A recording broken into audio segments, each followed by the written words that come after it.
We are live.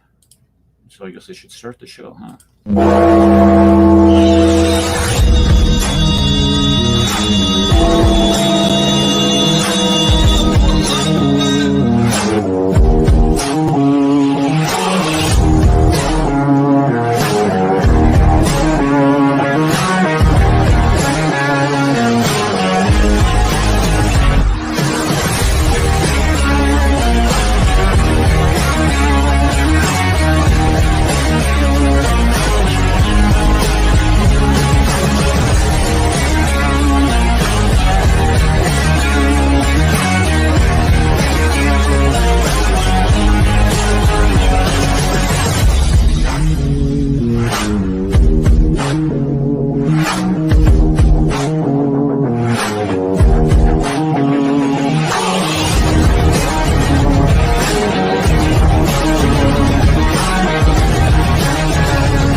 I wish I had like one of those drum cymbals right here because we can conclude every single one of those intros, the most Islamophobic intro in YouTube.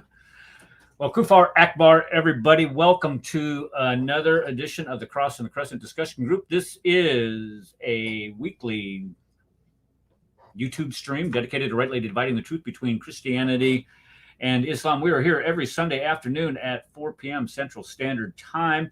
We normally go for about 2 hours. Last week we only went for an hour and a half because I had Vacation Bible School. Folks, I'm going to tell you something right now.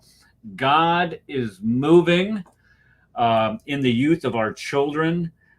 This week was an absolute, it's a lot of work doing that. We're especially working with, because I give the Bible lessons, and you got to teach kids that are preschool and provide classes all the way up to the same class to middle school. So you have to be able to provide a lesson at the same at a level to match their understanding. And it's tough, but I tell you what, it just touches your heart when you do it. So if you ever get a chance to get into some type of ministry where you minister to children and teach them just the bare basics of the gospel message, I would highly recommend that you do it. Welcome to the show. I see everybody is filling up the chat very nicely, and I appreciate everybody there coming. Welcome to, and I see that Dragon is like the moderator. She is here every week, and I appreciate all you do in there. Dominic, I see that your internet connection is still bad.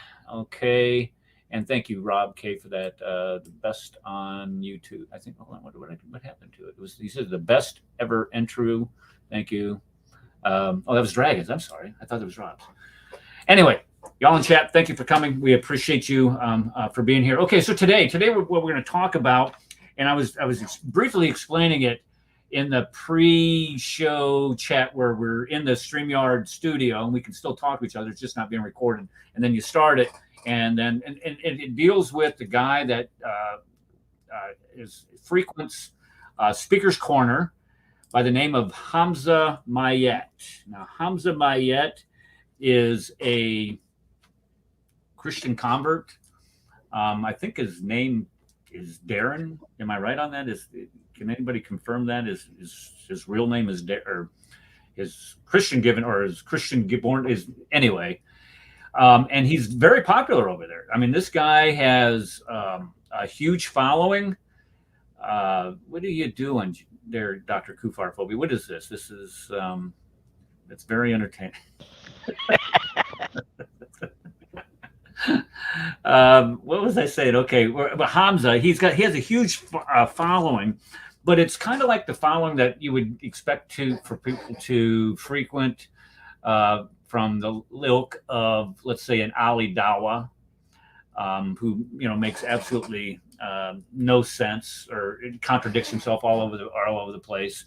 Provides some of the most pathetic arguments that you could ever imagine, but yet people still follow him because they are very outspoken critic of Christianity, and they are very strong proponents for the faith. And this same thing goes with Hamza. But the reason why I'm going to critique some of what he said in some of his recent videos is because he keeps popping up on my feed for some reason, and I don't like, because there's an algorithm that YouTube follows, and for some reason his videos keep popping up on my YouTube feed, and I was like, okay, well, what has he got to say this week, and what does he got to say now? And I would be what? That's why, because you keep clicking on his videos. That's why they keep popping up. Okay, all right. I'm sorry. You're right. I need to practice a little more self-control when doing that. You just hold on yourself, man. I know, and I am pathetic. I admit it. Okay, so this week I put together a very extensive, I don't want to say slideshow because it's just kind of to guide us through the presentation of what I'm doing here. Let's see here. This is not the button I meant to push. I meant to push present. Wait a second. This isn't right. Present. Yes. Here we go. Share screen. I got it right here. Here we are. I thought I had it. Okay. This is, and I started off calling it Hamza the Groomer. Now, I'll tell you, I'll admit this. I intentionally am provocative about this because when I listened to his video that prompted this, I'll admit I was ticked off. I mean, how dare you say something that he did here? And I'm going to get this off of my screen, and I'm going to put this up, and I want you to listen to what he tells this guy, this individual. Let me see, present, share screen, share audio. I want to embrace Islam. Okay, can you all see this? Yes. Okay, listen to what he has to say here. I'm going to take it off mute, and this is probably about 30 seconds. What's a child by the definition of a dictionary? Okay, he just said, what is the definition of a child is what he's asking this guy. Now, where do you think this one's going? Anybody? A little sex with Aisha, maybe? Yeah, okay, there you go. Yeah, okay. So listen to what he has to say here. Child is someone, I don't know. Prepubescent. Sorry? Prepubescent. Okay. Prepubescent. Yeah. And a paedophile lusts after prepubescent children. Yeah. So far, so good. Okay, so that's our paedophile. All right. Now, Muhammad, peace and blessings upon him, according to the authentic hadith where she was 6 and 9, married her, how old was she? 6. And consummated at 9. 9. A paedophile would not wait 3 years. Okay, and boom, then we got the Hamza lion roaring across the stage. So the definition. Go ahead. So he was saying that a woman, that a person who's a girl is prepubescent, right? He classified a girl as being prepubescent, just to get past basic terminology. I would say with science, and we could even use feminist ideology or thought ideology as well. But there's a thing called cognitive development too. It's not just you're having a menses and now you're a woman. Your brain may not be fully developed either. This is a very important thing, what we've learned with modern science and what we have in the modern Western world, which is, I think, unfortunate that a lot of folks are not considering this. But there's like psychological development. So like a person may look like a woman, but they're not a woman. They're still a girl when they're like 13 because their body may be developed, but their brain is not developed. So, well, I see this in the classroom a lot. You'll have some 8th grade girls are very developed, but they still, bring little Furbies to class and have little doll, and they're still thinking like a child. And then you have some that are not physically developed, but they're intellectually, and the maturity level varies. And I get that. But what I want to focus on is what this guy, this groomer, this defender of the indefensible, tried to tell this guy. He says, okay, that's the definition of a pedophile. Muhammad could not have been a pedophile. Now, if you caught what he said Muhammad could not have been a pedophile because when he married her, she was 6, and he didn't consummate the marriage until she was 9. A pedophile, according to Hamza, would not have waited 3 years. Is that the definition of a pedophile? He didn't wait. He didn't wait 3 years. He molested her from the age of 6 to 9. And there's the thought. Well, I get that, and I don't want to sit here and throw all this mud at Muhammad all at one time. I understand that he did do this. He used to take baths with her or something. Here's the problem. She's still 9. She's still a child.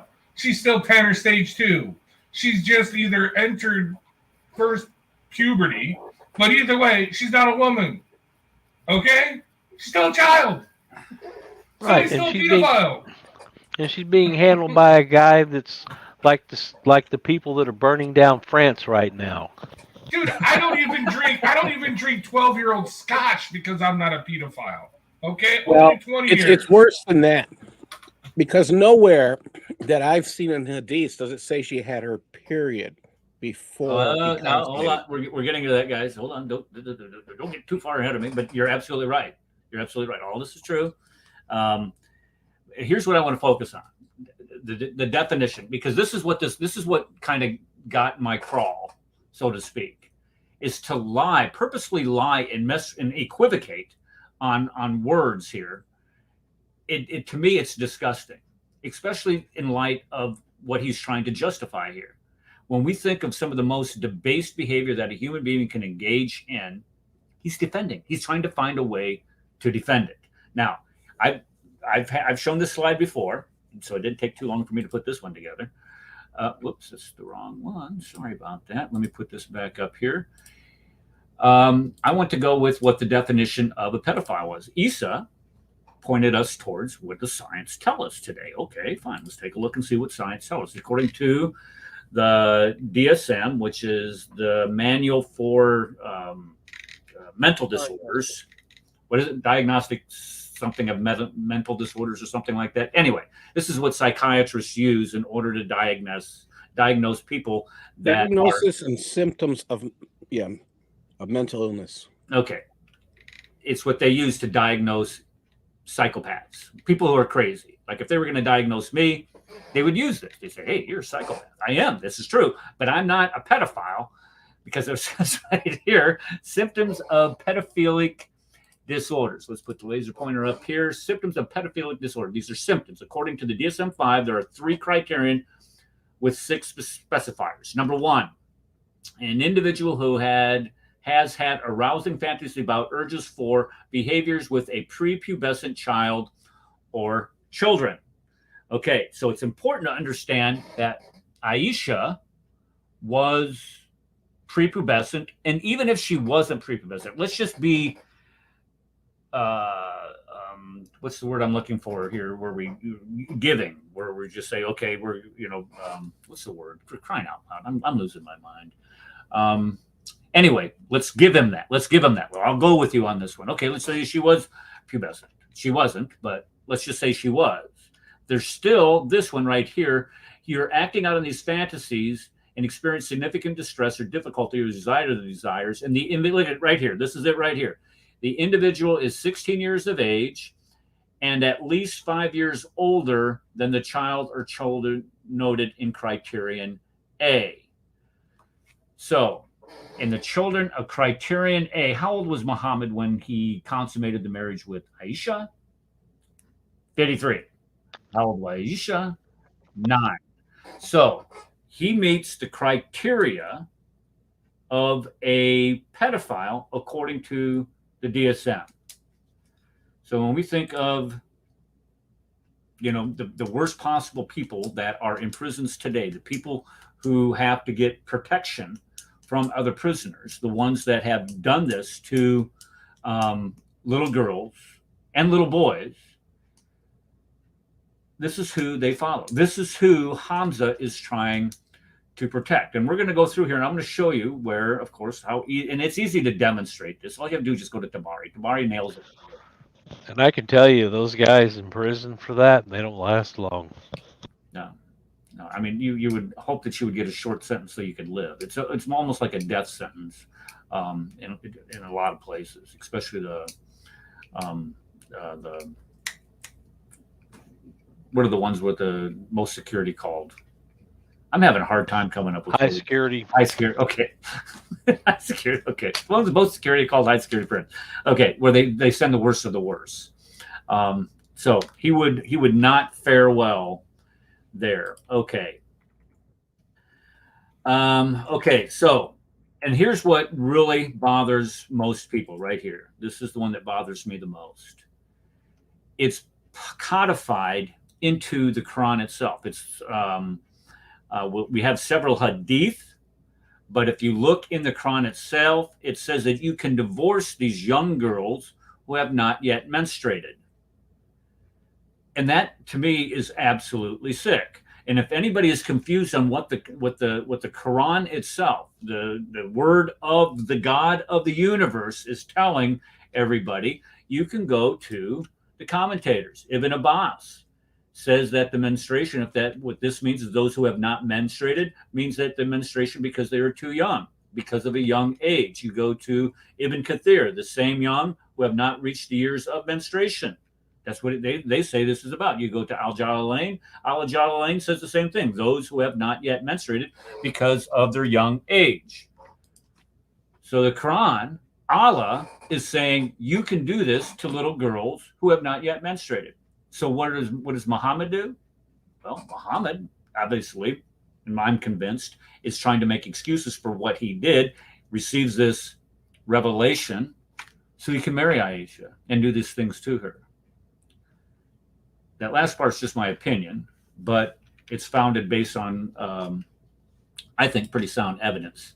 Now, when we look at the sources for demonstrating her age, of course, Bukhari says right here in volume 5, number 230, hadith 236, she was 9 years old. So the age is confirmed. Consummated the marriage, again, Bukhari, when she was 9 years old and stayed with him until his death for 9 years. She was 18. So they all match up. Bukhari, again, says right here, I used to play with dolls in the presence of the Prophet. Now, this is important because in Fatih al-Bari, which is Tabari defines and says what this means. The playing with dolls, this is Tabari now, al-Tabari. He's saying the playing with dolls and similar images is forbidden, but it was allowed for Aisha at the time because she was a little girl, meaning she had not yet reached the age of puberty. So here you have one of the historian of all of Islam, providing a critique of what 65-4 means. He's saying that she was pre-pubescent. So Hamza, when he's telling this guy that, what is the definition of a little girl, and that is a prepubescent little girl. Okay, so what was your prophet doing then? He was raping a little girl. I don't know how else you get around that. Well, there's all kinds of different ways that they try to get around it. They say, oh, she wasn't that old. And what was the most recent one is, well, you can't trust those hadith. You can't trust Bukhari. You can't trust Muslim. You can't trust Al-Nasi. You can't trust Abu Dawud. You can't trust any of the guys. I mean, look at all these different references that we have here. We have Bukhari saying the same thing. Sahih Muslim says she was 9 years old. You have Muslim again saying she was 9 years old, and her dolls, look at that, her dolls were with her. And look at, she died, Muhammad died when she was 18. 9 plus 9 equals what? Even here in Kafiristan, it equals 19, or 18, I'm sorry. 18. Again, Abu Dawud, he had intercourse with me when I was 9 years old. The messenger consummated the marriage with me when I was 9 years old. Al-Nasi says again, I was 9 and I lived with him for 9 more years, making me 18. Go back here to Muslims. They notice how they all kind of line up. Now you know why the Shia hate Aisha. They do. Yeah, you're absolutely right. They do. Let's see here. Sunan Ibn Majah. Look at here. Let's see, the marriage with her when she was 9 and passed away when she was 18. Ibn Kathir married her when she was 6 and consummated the marriage at the age of 9. There's no dispute among anybody on this matter. And then Al Asqalani says, Wait. The Shia hate Aisha? Didn't the Imam from Texas say that they wrote the hadiths in Baghdad or in Iraq to make Aisha look good to the Shia? Remember that? Remember that was his argument? Yeah, I Yeah, remember that now. he said that that's where the hadith came from. It wasn't No, necessarily but- because they were compiled. It was No, he they know that said, they were compiled there. yeah, but he said the reason why is because, well, Muslims lie about each other. And the reason why they did that is because they were trying to make Aisha look good to the Shia. Why? How would making her 9 years old make her look good to the Shia? That makes no sense. But anyway, Well, the Shia hated Aisha. I'm correct on this, right? They didn't yes, like yes. because Oh, of they the despise Shia her. because of the deal with Ali, because they recognized that Ali is the caliph. Okay. Right. Well, If they make him look good to the Shia, maybe they're saying the Shia are pedophiles. Well, I think what the deal is with Shia is that they actually said that she was more along the lines of 18 and not 9. Yeah, that's my knowledge too. That's what I'm thinking. But he was arguing that no, they made her 9 because somehow that would be better to the Shia. I don't know. I just thought I'd bring that up because that was kind of funny. But no, they hated Aisha because they blame her for, well, Aisha and Ali hated each other to begin with. Ali actually accused her of adultery, almost got her clipped. But then Muhammad got a revelation. I think they also believe that Aisha was the one that poisoned him. They believe that Aisha was the one that killed Uthman. Yeah, there's all kinds of stuff. No, she fought a civil war. Remember, she led the civil war against Ali. Yeah, and they tried to kill her. And there are Shia out there, moms, that said, I would love to be firing the arrows into her camel. Yeah. well, if you know, with her, could you imagine the psychological problems that poor girl would have the rest of her life, having to endure that for 9 years, and then having the pressure of or the prohibition for ever getting married again, that taken away from you because of the, I think it's a hadith saying that nobody is to marry the prophet's wives after he dies. No, it's Quran. It's Quran. Oh, it is in the Quran? Okay. Well, I mean, could you imagine that? I mean, that just it's a trauma itself that poor girl suffered. So yeah, she's gonna have psych problems and want to go kill people, and especially Ali, because Ali about got her often because he accused her of adultery. Am I correct on that? Yeah. Also, you accused me of adultery, buddy. I'm gonna get you killed. Also, Eric, the last slide that you had up, I thought it identified Aisha playing with dolls. It did. Now, who is the narrator of that hadith? Is it Ibn Hajar? I do not have the narrators up here. I just have the quote. Okay. So the actual hadith, and it's narrated by Aisha. It says, "I used to play with dolls in the presence of the Prophet, and my girlfriends also used to play with me. When Allah's apostle used to enter, they used to hide themselves.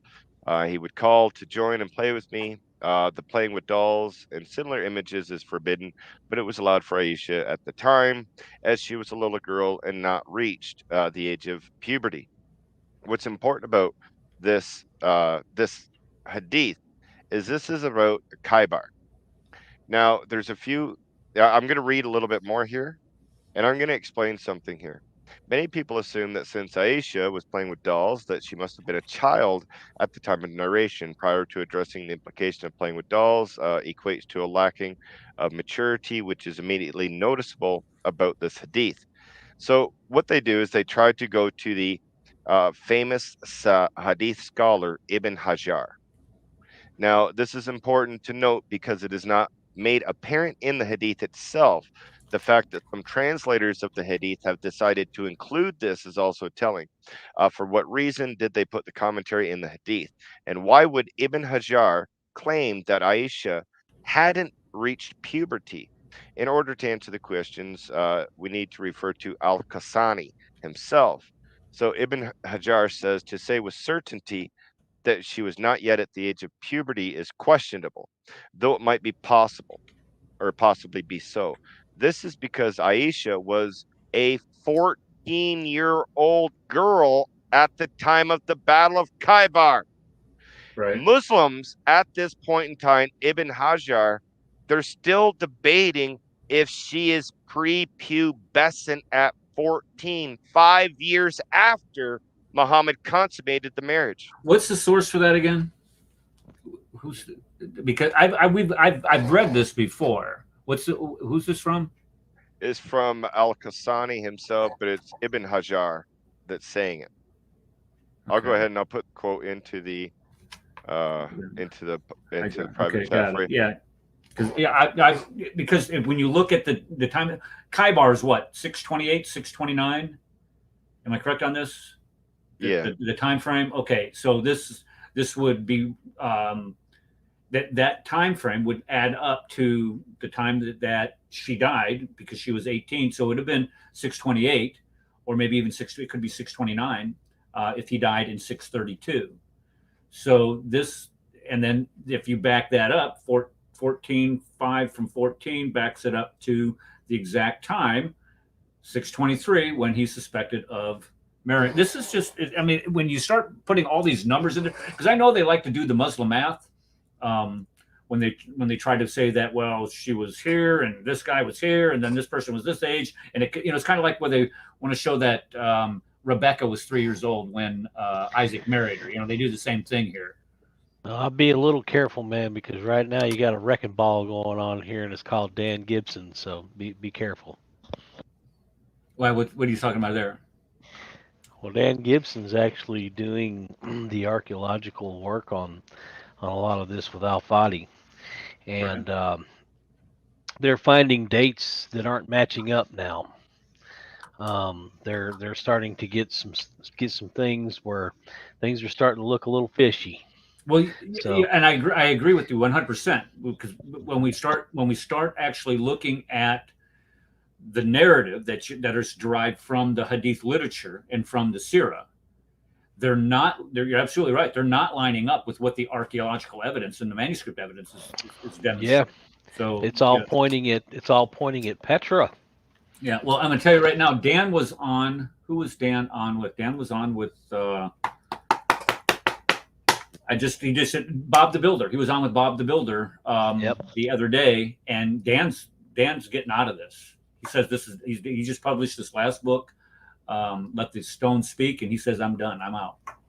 He's doing a mic drop and stepping away. Yeah, he's tired of getting all the threats. Yeah, and wouldn't you? I mean, and he, he's not even doing it intentionally. All he's doing is just presenting all the facts. And I'll tell you the best book. If you're going to get a book of his, get this one right here, Chronic Geography. You get that book, and you will not regret it.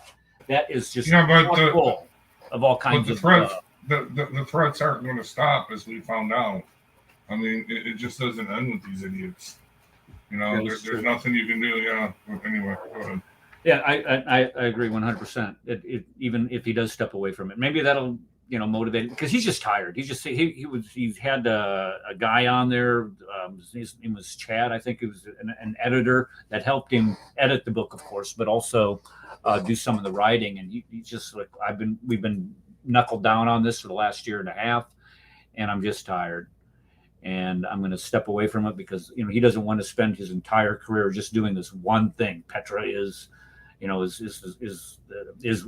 where Mecca is supposed to be, because of the flack, the academic flack that he gets, the death threats that he gets, the physical part of it. And you have to, I sympathize with the guy. I'm not going to fault him one bit. He's got a family, and he's got other things. He's not, he's kind of like me. He's getting a little long in the tooth. He's a little older. There are other things that you can do with your life other than, poke the bear. And when you getting death threats, you got the nail on the head. Yeah. Well, the saying is, when you're catching the most flack, you know you're right over the target. Okay. Can you name that book again? Chronic Geography. Chronic Geography. Okay, thank you. Yep, Chronic Geography. He just wrote a book that you can download from Nabataean.net. It's his website, and it's called Let the Stones Speak. I don't like doing online books. If that's your forte, go ahead. But the hard copy, I guess there's some type of issue with it going to press with the cover of all things. We can't go to press because there's something on the cover that I don't know. Anyway, his work is just absolutely amazing. And it does a lot to address the historicity, the historicity surrounding the standard narrative that they've been preaching for 14 centuries, saying that Mecca is indeed, the location of where Adam and Eve were sent down to. Mecca is where Abraham and Ishmael rebuilt the Kaaba. Mecca is all these things, when it's not, because we can clearly demonstrate that it did not exist in the 7th century. And the evidence of absence is not the absence of, or the absence of evidence is not the evidence of absence. I agree, but when there is zero, and you can sit there, and this is where I've been reading for the past couple of weeks, where you can sit there and pinpoint all kinds of different locations around Mecca, and all the records that accompany that, because Mecca is in one of the driest places on the planet. So all of these records can be preserved for all of this time, because they're not going to be degrading, because it's the dry climate. And we have all the records from the Sassanians, and you have all the records from the Byzantines, and and none of them mention Mecca. They talk about all these other locations where they were recruiting people into their armies. They were trading with them. But Mecca does not get one dot, jot, or tittle. That's strange. That's not strange. That is a glaring problem. Okay, and lastly, this is what I was going to close with, but we got off. But the Quran and Hadiths are unreliable. That's from our friend Kenny Bomer. Okay, this next one. Let me go ahead and put this up here on the screen. Whoopsie. This is 1 minute destruction of Christianity by Hamza. Let me bring this up here. Present. Christianity debunked in less than 1 minute. It's amazing how he does this. I mean, the guy is good. Not. Uh-oh. Why don't I have any sound? Uh-oh. Hey, rookie, do you want to put the sound on? I'm trying to find it. Oh, give me a second here. Oh, it's up here. Okay. Yeah. I was going to tell you that. All right. Shut up, Hamza. On. All right, here we go. I'm here now to debunk Christianity in less than a minute. And to do so, I'll need my first witness, Jesus of Nazareth. Okay. So Jesus teaches in the Gospel of John that the only true God is the Father. Have you guys heard this before? Of course you have. Like yesterday. Is that true God is the Father? Those at the back, the only true God is the Father. If the only true God is the Father, then Jesus cannot be God.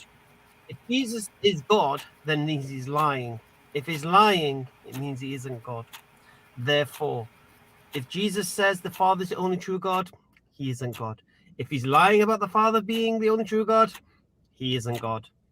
Therefore, Jesus debunks Christianity in less than a minute. Christians, you're welcome.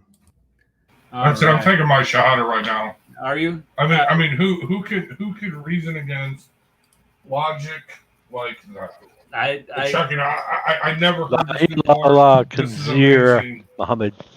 I am absolutely amazed. And this must be something that travels throughout most of these Dawagandist type circles, because the Imam from Houston tried to push this one over on people on one of his live streams. it had to be over a year ago. I'm not exactly sure Dude, how long he's ago. been doing that forever. They got a website. Seriously, they all go to the same website. And the Usually it's an only atheist verse, website. the only verse in the Bible is John 17:3, guys. Just remember that. Yeah. Okay. Well, here's the thing. I have warned all of you repeatedly, and I can't overemphasize this. I'm going to say this with all sincerity. Do not ever get on the wrong side of Rad. Because when I ask Rad, I say, hey, can you find something out about this person? Or can you go in and do some checking? This guy, he knows every single angle to cover. So I asked him to check out Hamza. Oops, hold on. Let me go back here. I asked him to check out Hamza.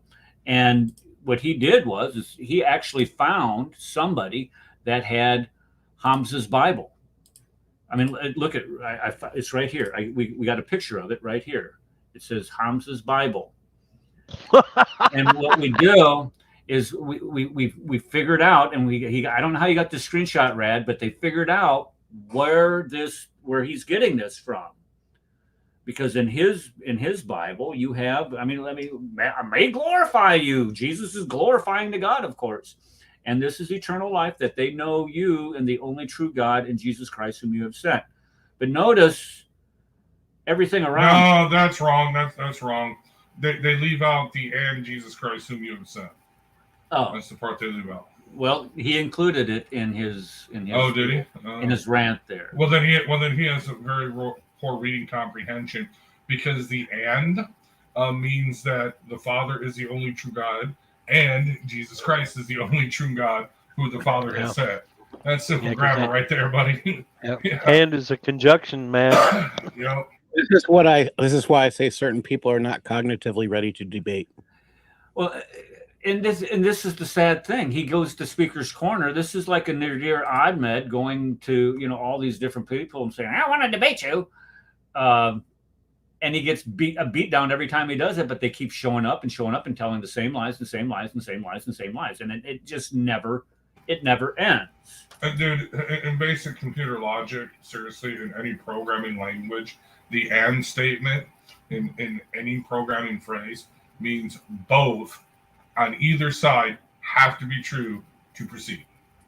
In other words, if you say 1 + 1 = 2 and 1 + 1 = 2, both sides have to be true because they are true. You know what I mean? Okay, they can't be one or the other. That would be an or statement. Now, if Jesus would have said, "You are the only one, Father, the only one true God," or Jesus Christ would have said, then you might have an argument. But doesn't say that, and that wouldn't make any sense. This got this here. Do you expect more speakers? If you want to come up, I put. We have room for 2 more, I guess. What's up, Eric? Do you see the video that I posted up earlier about Hamza? Can I show how intelligent Hamza truly is? This one right here? Yes, sir. All right. That's the one we talk about. I just want everybody just listen for a minute and just wonder and just be amazed at the knowledge of this little leprechaun. Jesus, by faith or by race? By race or by faith? I'm asking you, is it by faith? When you're telling me you're a Christian and he's a Jew, so your God was a Jew. Jesus. I mean, that doesn't make sense, does it? Makes perfect sense. What's that? Was Jesus Jewish? By faith? Was he Jewish? I would say no. I would say no. Okay. Where's your evidence? He's born into a Jewish family. I wouldn't say his mother was Jewish. I'd say she was a Levite. Were the Levites a tribe of the Jews? No. They weren't. What? That's like really anti-Semitic. Like it's just Stupid. Like that one? I told you, cognitively not ready to debate. But that's funny. That's like I'm like, what do you think a Levite is? Yeah, they're butchers. Yeah. And if I would have kept playing the video, you do realize that Levites are not a part of the 12 tribes. He did that in that same video. He said that. He said that. Yes, sir. Wow. Man, they were the priest. Are you kidding me? Yeah, that's. That's scary. Wow. Okay, so Chris? This was from Speaker's Corner. Am I correct? This is where he's Yes, doing sir. it? Would you like me to? Can I just go ahead and Put it back up there. We'll play the rest. Of it. I just What? need, yeah, we just need to hear it one more time. I think maybe Okay. we missed it, but we'll play it No, and we'll see if he identifies the Levites as being let part of the me 12 tribes. let me just give you a fun fact. If you go to any Jewish delicatessen or Jewish kosher butcher, the butcher, honestly, and you can ask them, they are Levites. I'm not making this up. Why? Because the temple priests were the ones that were butchering animals. Okay, they're the ones that perfected the art of butchery. Okay, I am serious. Go ask him. I mean, I know a Jewish delicatessen. I've talked to the guy. He's like, absolutely. So that's not anti-Semitic or racist to say. It's just the truth, because they are, and they're good at it. I'm just saying. Is that where you get your briskets from? Absolutely. No, I do. Okay. All right, let's put this back in there. All right, go so let's just make sure that we're all for sure on what he's saying, and I'll play it to see if he says that the Levites are not a part of the 12 tribes. Let's go ahead and see if he actually says that. Makes perfect sense. Was that? Was Jesus Jewish? By faith? Was he Jewish? I would say no. I would say no. Okay. Where's your evidence? He was born into a Jewish family. I wouldn't say his mother was Jewish. I'd say she was a Levite. Weren't Levites a tribe of the Jews? No. They weren't. No. You see the Jews? What were The they? Jews that What? Oh, what? So we have Major Hamza, one of the biggest lions of Dawa. He is making the claim that the Levites were not a part of the 12 tribes. May I say all Good the job. names of the tribes of Israel, please? Yes, go ahead. Reuben, Simeon, Levi, Judah, Issachar, Zebulun, Dan, Naphtali, Gad, Asher, Benjamin, Joseph, Ephraim, Manasseh. And you know what? I'm betting that you didn't have to read that off of the card. You can Google 12 tribes of Israel. No. It's supposed to be more complimentary. What I'm You saying speaking is, of you probably didn't have to read that. You probably just know it off the top of your head. No, I don't. Actually, I don't. I had to read it. Oh, you did? Oh, okay. I don't remember. I don't remember all of them. I don't remember all of them. I don't either. And I think, man, this guy knows. I know his stuff Joseph. here. I know Joseph, Benjamin, Levi for sure. I knew Simeon, but the rest, guys, I'm sorry, guys, but I cannot remember all of the names. I remember Gad. I don't have a I can remember computer Gad. in my head, you know. Yeah, I can remember Gad because who's going to name their kid Gad? Gad. Someone who is Israeli, you know. There you go. I remember the tribe of Gad because I deal with the Hebrew Israelites and I'm Native American, so I can tell them I'm from the tribe of Gad and they need to listen to me. Isn't there a chapter in the Bible called Leviticus? No. There isn't. Don't you know? That's and I didn't. How old is that video, Chris? How old is that? I did the response to that video. When did I upload? I don't know. Maybe a year ago. Maybe a year ago. Yeah, because I did one a couple months ago. As a matter of fact, Bob the Builder came to the channel, and we did a bunch of clips with Hamza. And this is one of the. And the problem with him is many of his videos, the audio is just not all that good. So you have to have the closed captioning on just to hear what's being said in and around. And, for me, anyway, I don't hear very well. Guys, you realize we got Neil Part with us, don't you? Who? You know that, right? Neil is that who that is? Yeah, Dr. ACGI. That's Neil Part, man. That's Rush. Rush's drummer. That's the drummer of Rush right there. Okay, yeah. Wow. Isn't he dead? Yes, he is, unfortunately. Oh, he's not dead? No, he's not dead. He's right there on our screen. How can you say that he's dead? I mean, that's incredible. I wish I would have downloaded that software when I had the chance. But anyway, dude, seriously, here's the problem with this guy, though. With all of them. You can correct them all day long. You can correct them every single time.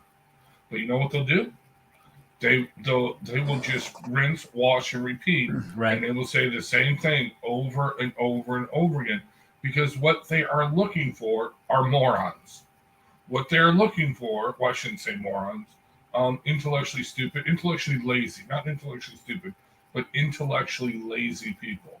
And they're looking for people, not only that, but there's this guy, I don't know if he's still around. He was the Dawa guy on some street, Kilbourne Street in London. You remember him? Anybody remember him? I'll have to look him up, see if I can still find some of his old YouTube channel. But he actually gave a lecture on Dawa in the masjid. And he was telling these Muslims that, yes, we can say that Jesus is the Son of God.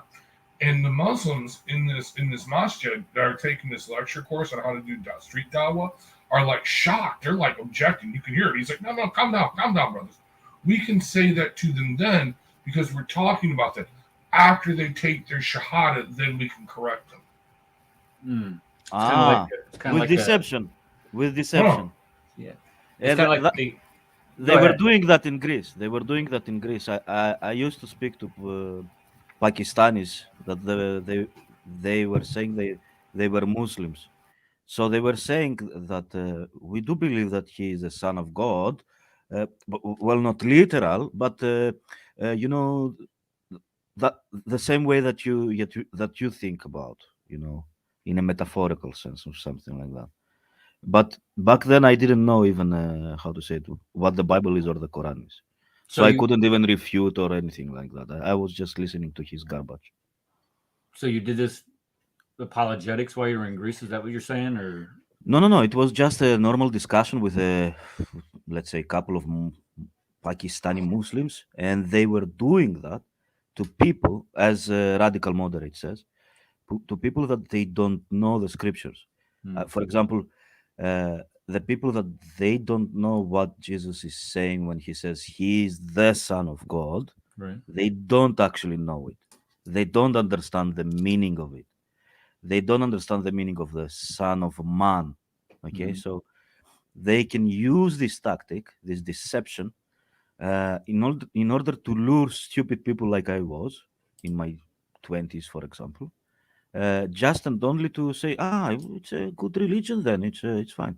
Okay, that's it. But nobody could convince me actually that Islam was a good religion, because my grandparents lived Islam with the full extent.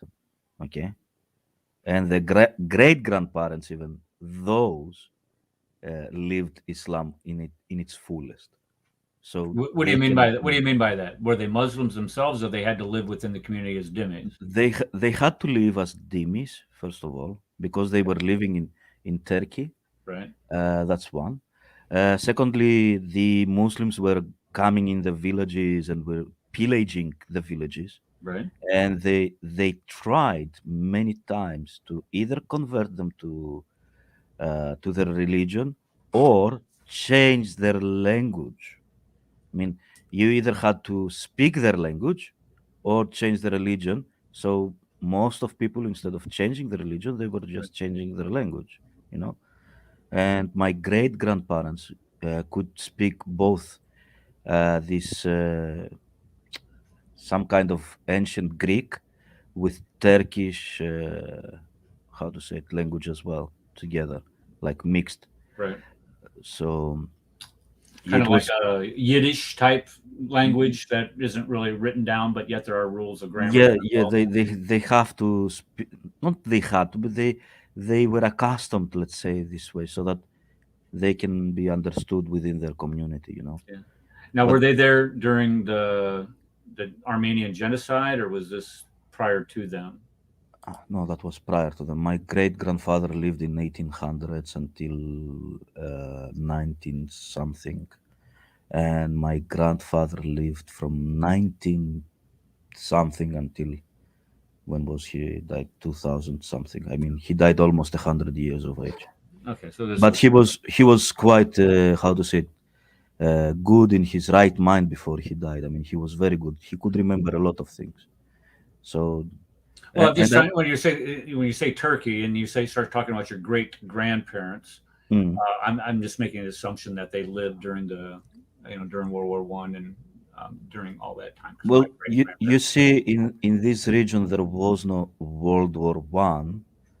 The only thing that they have done, because they were the Turkish side or the Soviet Union side, is that if you are not with us, you are against us. This type of thing.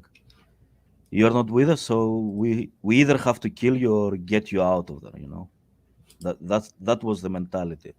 But before that, they were pillaging the villages, especially and many times the village of my great grandfather, and they were raping the women, they were raping their daughters, they were raping anything, even animals they were raping. I mean, it was horrible. Yeah. But Well, if you look at the that's what Ottoman my Empire, grandfather was saying. the Ottoman Empire was absolutely brutal. Yeah, to of course. people, the surrounding people. I mean, you think of Janissaries. I mean, they would go out Oh and my they would goodness. forcibly make you give Janitsari. up. Yeah, What's we that? were calling them Janitsarus. Yeah, Janissaries. Yeah. Janitsari. Yeah. Yeah, so yeah, they were there, and people think of the Ottoman Empire as this this quasi peaceful Islamic peaceful? callifate. Yeah, What? they weren't exactly. No. Well, I'm no. just telling you the perception of a lot of Look, people when they think of you the see, Ottomans. They try to romanticize it, and they absolutely can't. Yeah, of course. In Greek history, it's been told the not the absolute truth, but their part of the truth, because what they lived. Okay, so the Sultan, for example, was waging war with a city or a town or whatever.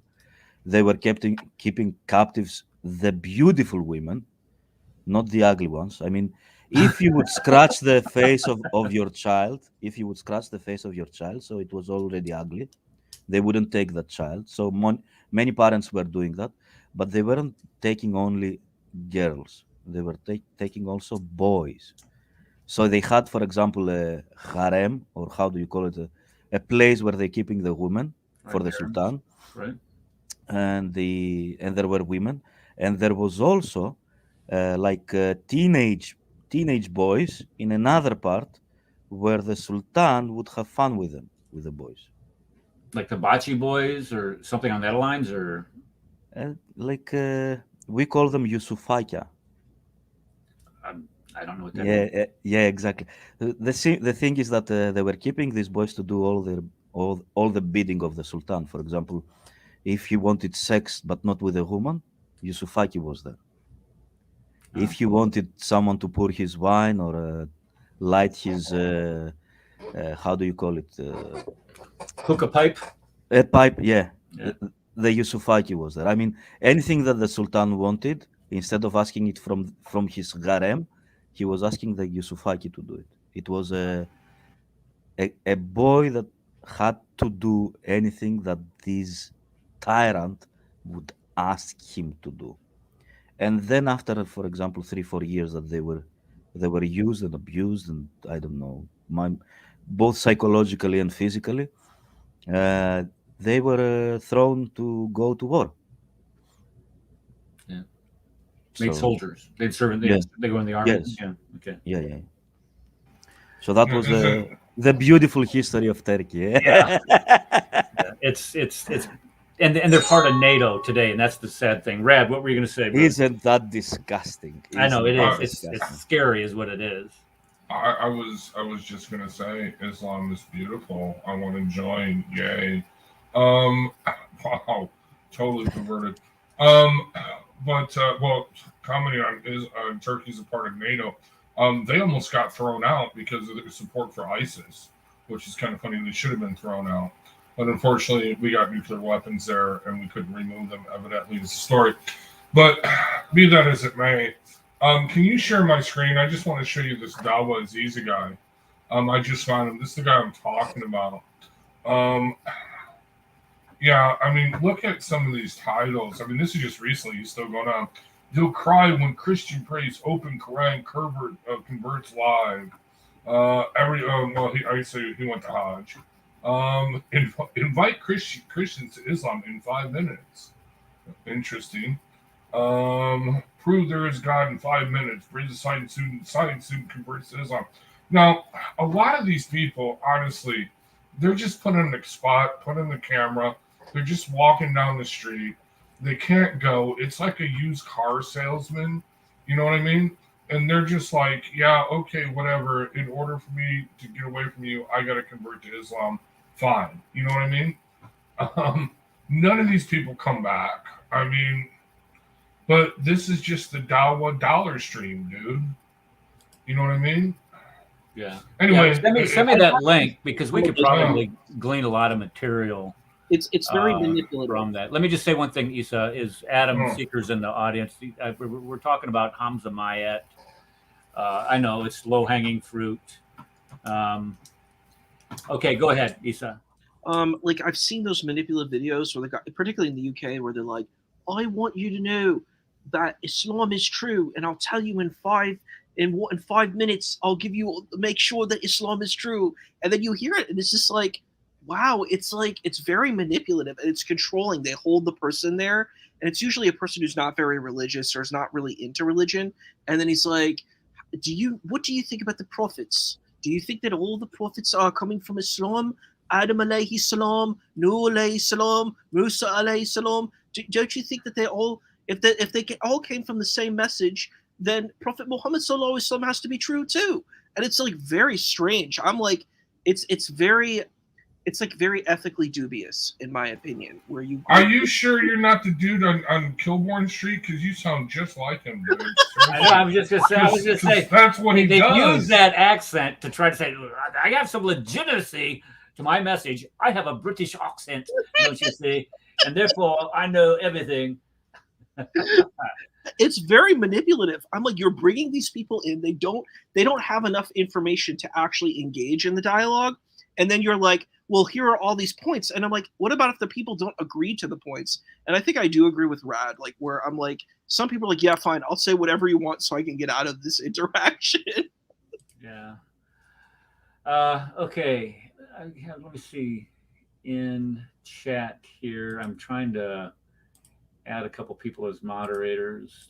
That way they can watch things going on. Also, okay, so we're going to go back to the, let's see here. We're going to go back to this right here, to Hamza, the theologian. So when we were looking at, and remember, this was a video that he did. He says, he makes this wide pronouncement. He said, look, I can debunk Christianity in less than 1 minute. And this is what they do. This is exactly the dishonesty that you would expect from these clowns. Here's what the verse actually says. Now, when you start going through the verse, Jesus spoke in these words. He lifted up his eyes to heaven. Father, okay, number one, Muslims do not call Jesus Father, so Jesus cannot be a Muslim. This idea in that discussion that Jesus was a Muslim is absolutely absurd. Jesus was a Jew, period. Get over it. Father, the hour has come to what? Glorify your Son. Who's glorifying the Son? The Father is going to. Who does God glorify? Does God glorify human beings? No. That the Son, glorify your Son, that the Son may glorify you. And also, he omits verse 2. Since you have given him authority over all flesh. Which prophet has authority over all flesh? All flesh. Who? Oh, number one. Okay, let me back that up. Who has authority over all flesh? God. God alone. Yeah. Exactly. God alone. And what does he do? What does Jesus do? He gives eternal life. Only God can give eternal life to all you have given me. Now, this is what Hamza pulls out. And this is eternal life, that they know you, the only true God, and, we didn't put that in there, and Jesus Christ, whom you have sent. So he is putting himself on par. This is what they completely ignore, and they don't understand because they're theological morons, is what their problem is. But then watch what he does here. I glorified on your earth, having accomplished the work that you gave me to do. And now watch this. This is where Jesus says that he was pre-existent with God. Now, Father, glorify me in your own presence with the glory that I had with you before the world existed. So when Hamza goes on there and he tries to make this argument that I'm debunking Christianity because Jesus says this and ignores the 2 verses before it and ignores the 2 verses after it. You can make a case for almost anything by doing that. You honestly can. Yes. But this is he's the debunking dishonest- Hamza. Yeah, well, this is the absolute depravity that these guys have. I mean, this is how desperate these Dawagandists are, is because they have to continuously go out, and he knows the answer to this question. He knows that thing. I'm just going to tell you be honest with you, that wasn't an actual picture from Hamza's Bible. I don't know if you guys caught on to that, but that was just kind of a spook. Oh, really? Had me fooled. I'm saying is that he knows what's there, and yet he still does this. People who are deceitful, who are desperate to push something that he has to know all the faults with Islam, and you just don't do something like he does and have that many followers and be that involved in doing dawah and not know the problems with your own religion. I know the solution. I will play their game. Whenever they will ask me about this verse, I will tell them, do you know Greek? If they don't know Greek, they don't understand the verse. In English, it's mistranslated. That's what you don't know the Greek. You don't know the Arabic, of course, and you can't understand it. That's what I will do. I will say it in Greek because I know Greek. I will read it in Greek. So if they can translate it, okay. But if they cannot, then that means that they are using a false translation. I don't care what they're going to say because that's what they are doing with the Quran, isn't it? You read the translation of their own most trusted translators, and they tell you it works only in Arabic. Okay, that works only in Greek. That's it. Well, that's what we hear from the funniest people. Non-Arabic speaking reverts to Islam. Whenever we start quoting the Quran in English, they say, "Did you understand Arabic? Can you read Arabic?" Well, no. Well, therefore, you're not quoting the Quran, even though they're quoting from the same Quran. But wait a second, they don't need to understand Arabic to quote from their Quran. Do you see what I'm saying? It's totally funny. Yeah, exactly. It's a double standard, so we can use the same double standard. Right. But actually, Eric, I'm going to share my screen again because I think a lot of people missed this. Hold on. No, what you gave obviously was great. It was awesome. Hold on a second. Oh, okay, here we go. Share screen. But there's something everybody misses. Remember, Muslims like to say, from time to time, when did Jesus ever say he is Yahweh? Right? When did he ever say it? If the name of God is Yahweh or the Tetragrammaton or, Hashem, whatever. I shared the screen. Go ahead. And make a big screen, please, if you could. Okay. All right. Let me make it bigger. I can't make it any bigger. That's as big as I can make it. I can make it bigger. All right. Okay. Verse 11. And I am no longer in the world, but they are in the world, and I am coming to you. Holy Father, keep them in. What does that say there? Can you guys read that? I can't because I don't have my glasses on, but it says your name. In your name. Right, yeah. In your name. Hold on. Let me pull it back up here. In your name. Which what? You have given me. That they may be one, even as we are one. Now, this part doesn't say, well, so the disciples are one, just like Jesus and the Father one. No, that they may be one in themselves in faith, even as we are one. Where is this, John? John 17. No, John 17, verse 11. Okay. And then he says it again. Remember, the rule is, if God says something once, you listen. If he says something twice, you better really pay attention. And if he says it a third time, you're condemned. Okay? Because you couldn't figure it out the third time. Okay? No, seriously, that is the rule. If you notice in the Bible, it's very strict the way this goes. But verse 12, while I was with them, I kept them in your name. What's the name of the Father? Remember, he is speaking to first century Jews here. Right. Especially John is writing to first century Jews. They would know this, the name, your name. It had long been established way before this, that even before first century Jews, they would not say the name of God. This is why a lot of people misunderstand. They say your God has no name, right? Or even Christians today says, our God has no name, right? Okay, that is completely false. He has a name. His name is above all other names. He has a specific, distinct name, okay? Anyway, it is the Tetragrammaton. It is, well, as far as we can tell, it is pronounced Yahweh, and I'm mispronouncing it, but either it's a Yod-He, Yadveh, are the letters, okay? But either way, let's continue on. Hold on, what do I do with it? I have kept them in your name, the Tetragrammaton, which you have given me. I have guarded them. Not one of them has been lost except the son of destruction, that scripture might be fulfilled. But now I am coming to you, and all these things I speak in the world, that they may be joy fulfilled in themselves. Right there. There you go.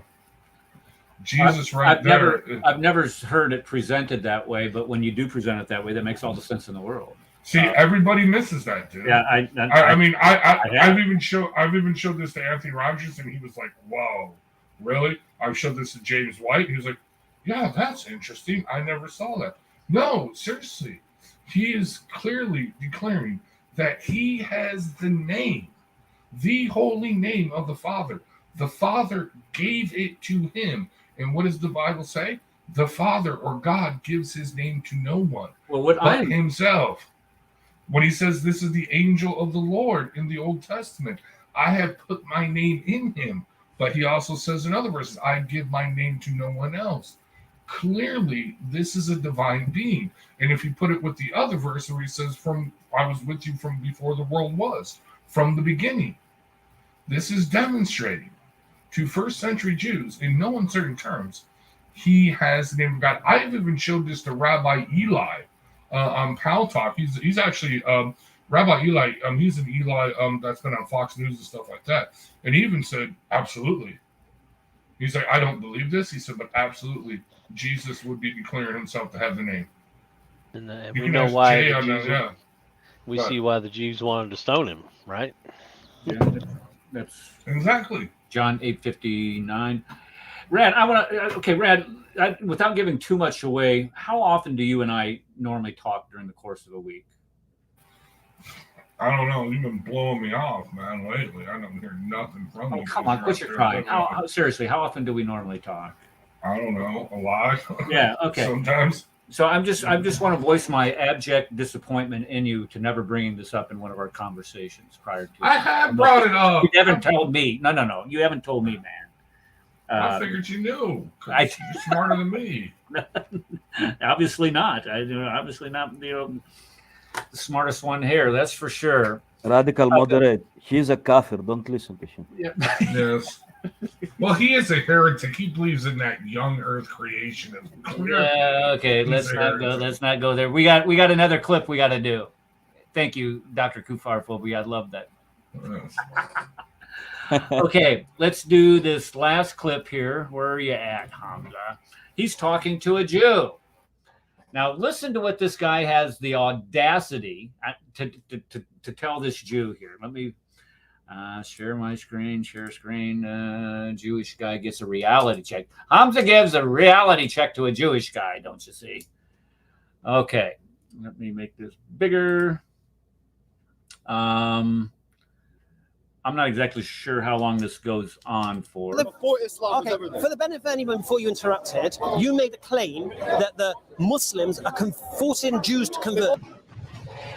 Uh-oh. How long were the Jews protected by the Muslims in Spain? You relax a second, because he's made all the claims. 800 years. Oh. Bollocks. Invited the Jews to live in Morocco in safety. Now, here's the... All right, so let me go. Right off the bat. Yeah. It's okay. It never happened. Never happened. Yeah. Well, to an extent, he's correct. He did allow the Jews to live in Spain for 800 years, but them and the Christians had to live as dhimmis. So let me get my slideshow up here again. I think use these slideshows as a crutch. Too much of a crutch sometimes. And I'm trying to figure out a way to get away from it. Doggone it, because I'm always pushing the wrong buttons down here. Give me just a second. I'll be with you in a minute. Here we go. All right.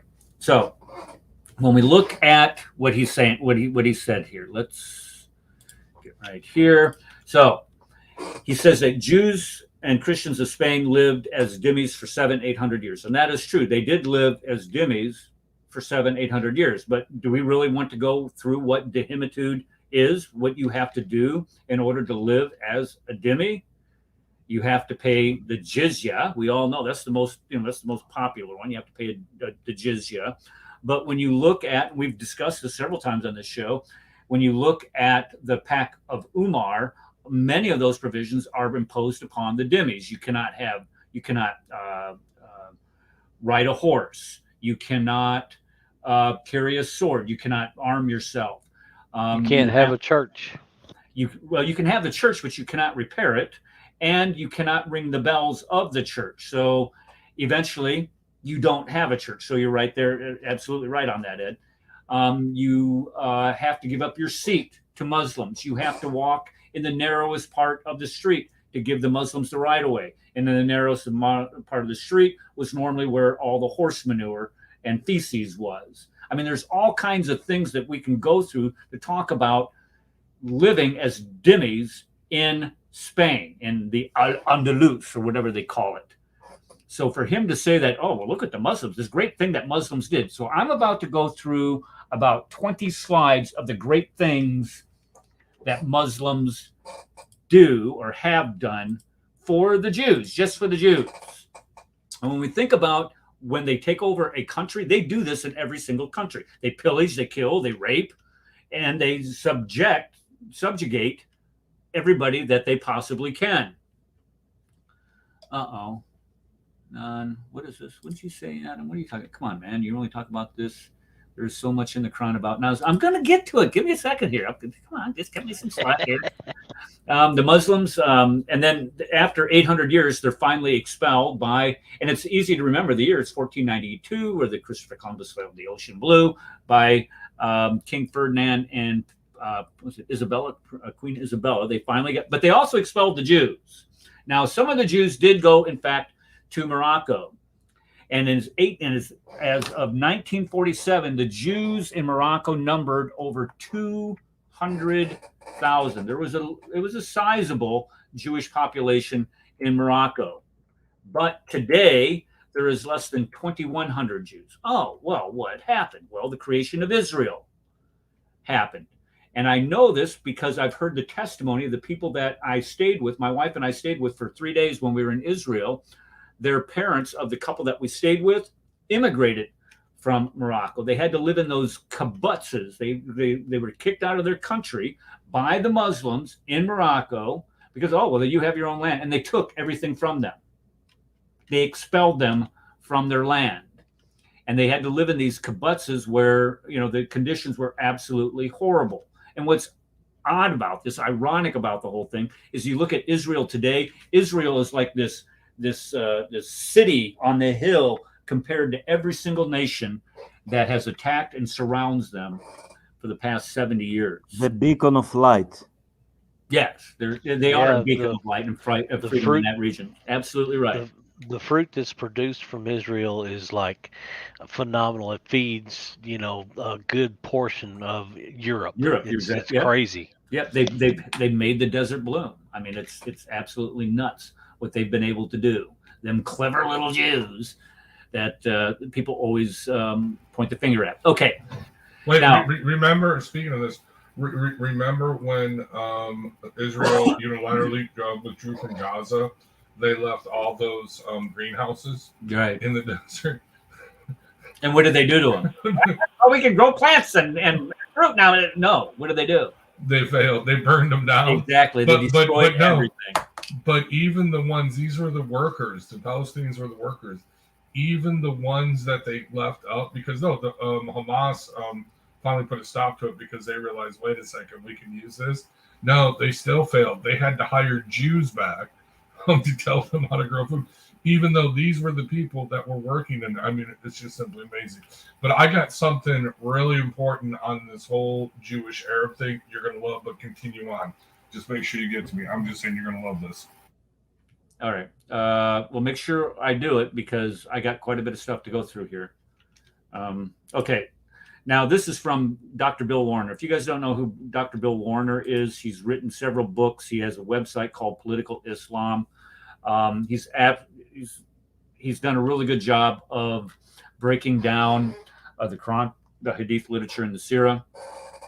And he's gone through the Quran and all of and Mein Kampf and looked at all the anti-Semitic verses. And in the Islamic literature, in percentages, the Meccan Quran, the part that Muhammad wrote while he was still in Mecca, supposedly, and I'm going to keep saying supposedly because Mecca did not even exist in the 7th century, and that is not supposedly. But you look at the Medinan Quran, that jumps up to 17%. And the reason why is because of the Bana Qurayza, the Bana Kanuka, and the Bana Nadir Jewish tribes that were supposedly in Medina at that time. And if you look at the Sirah, the biography, that's 12% of that is anti-Semitic. The Hadith, the vast majority of the Hadith, all of the volumes of the Hadith, you can get to 9% of them. So a total of averaging all these out, it comes about 9% of all of the Islamic literature, the Sirah, the Hadith, and the Quran, comes to about 9%.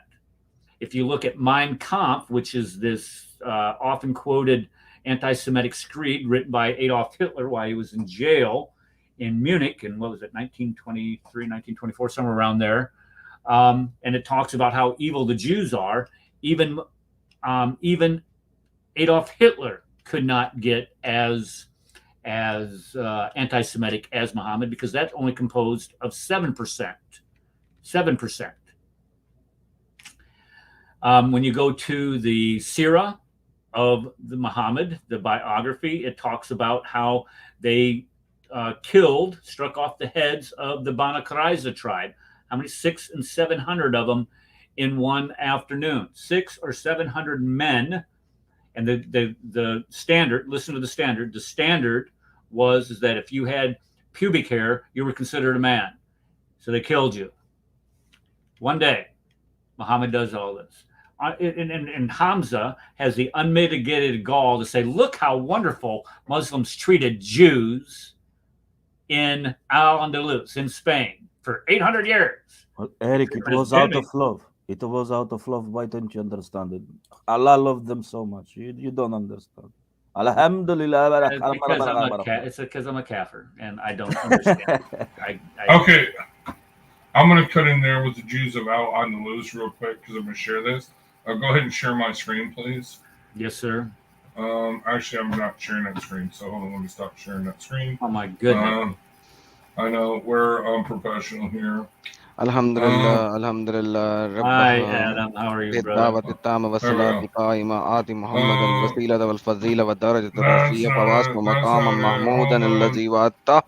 ورزقنا الشفاعة يوم القيامة إنك لا تخلق الميعاد.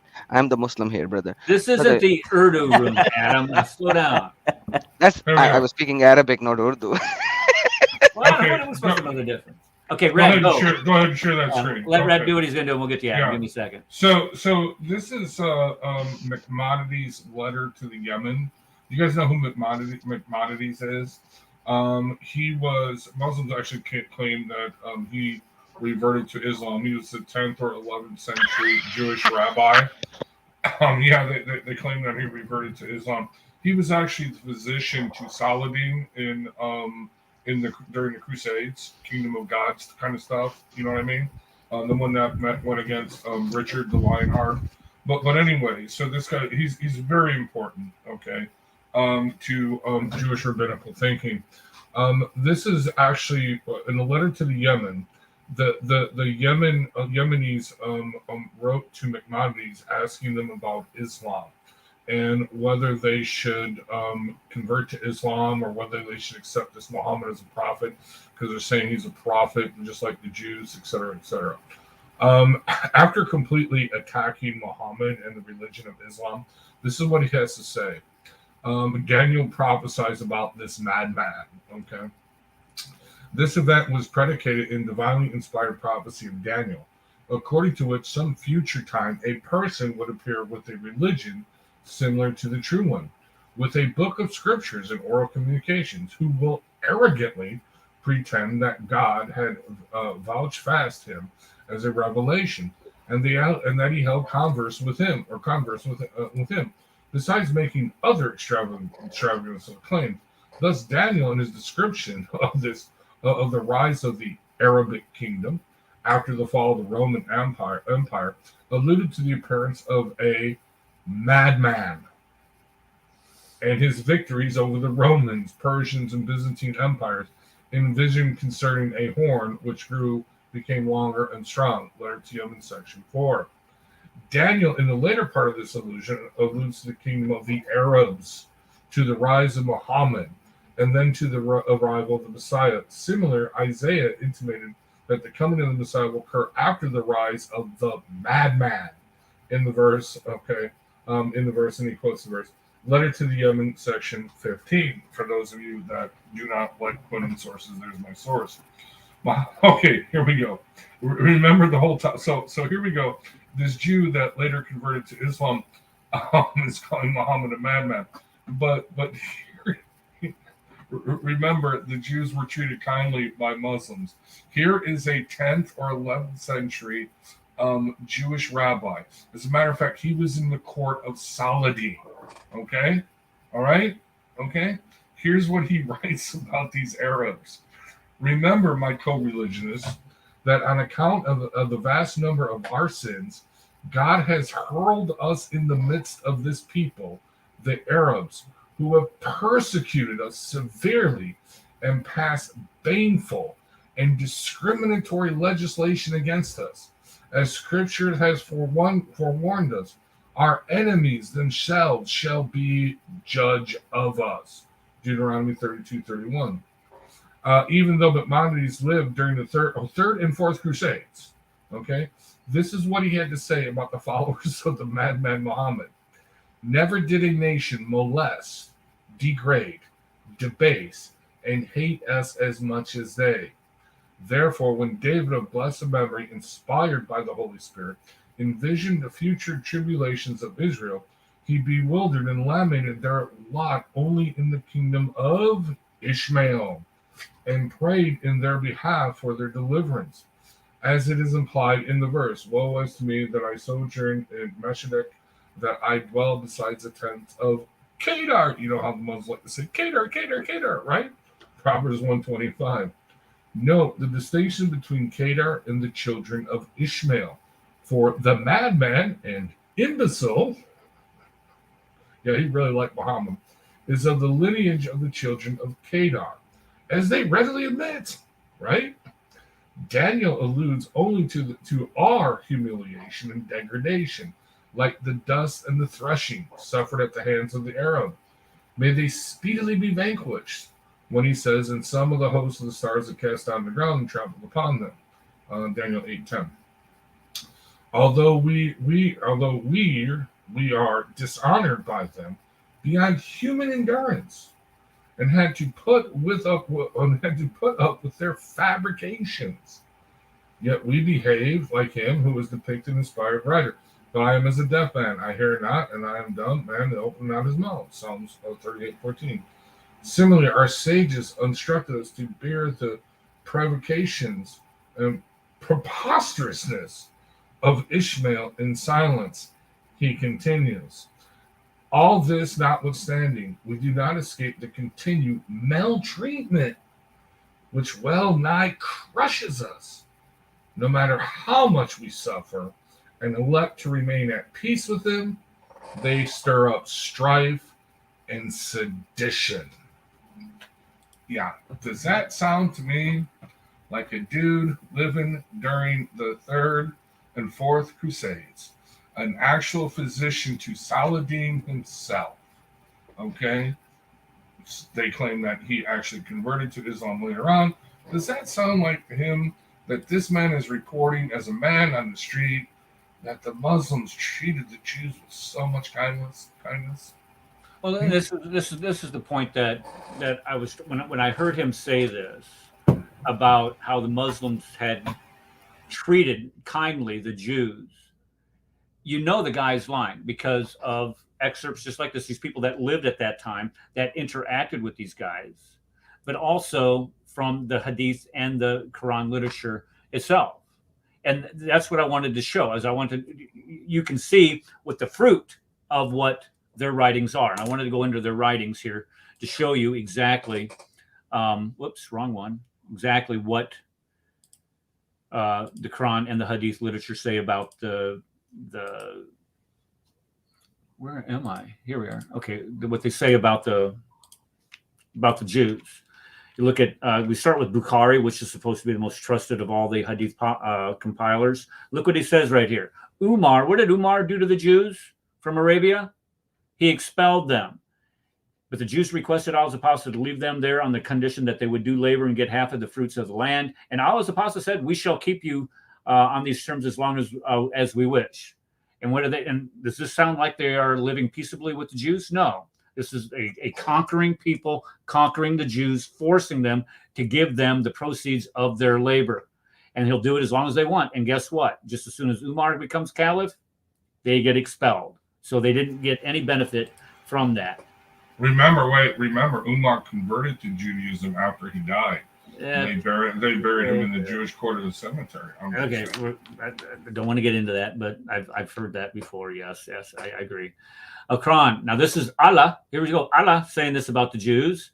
He says those of whom he transferred the Jews into apes and swine. It doesn't sound like Allah, the God of Islam, treats the Jews very well. Quran 2:64.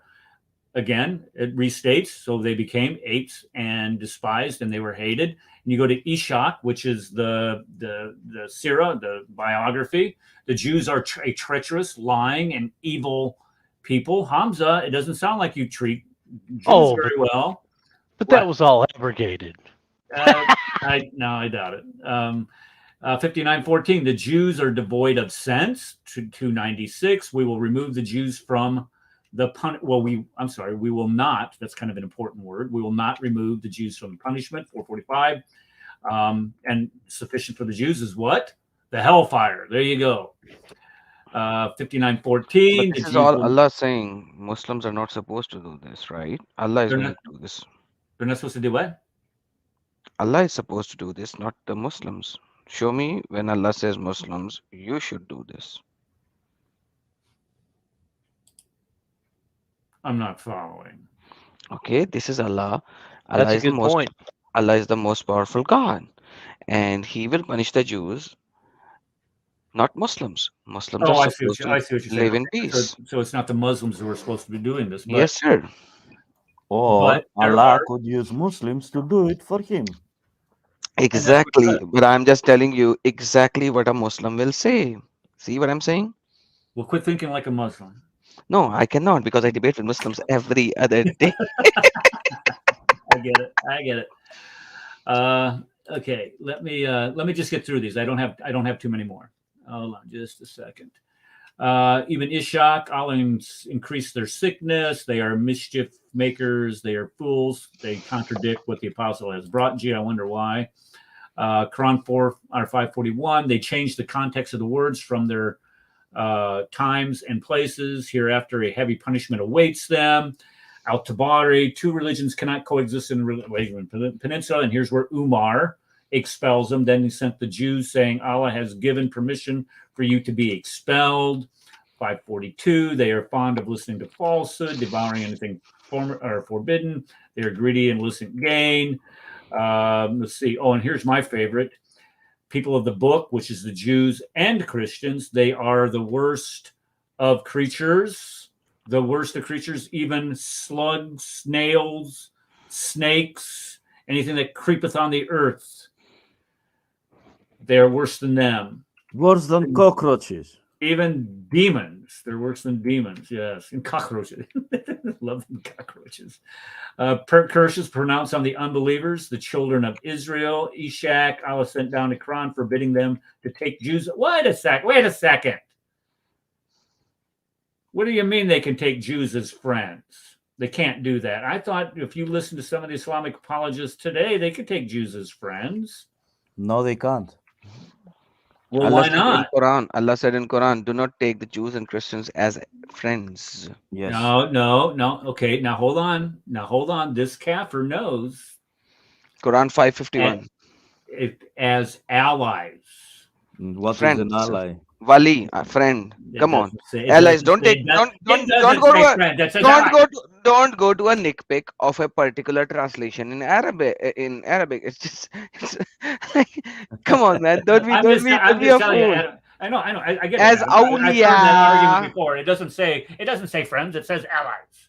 Well, Yeah. But I it means believe friends. you know, I get it. I absolutely agree. and you can make this point. Well, an ally is better than a friend because he will protect you, and you have better connection with But it. shouldn't a friend protect you, though? Ibn Kathir actually says No, that in it's Quran. something better. I mean, Yeah, Ibn Kathir says that in the tafsir that being friends with kafirin is like being friends with the fire.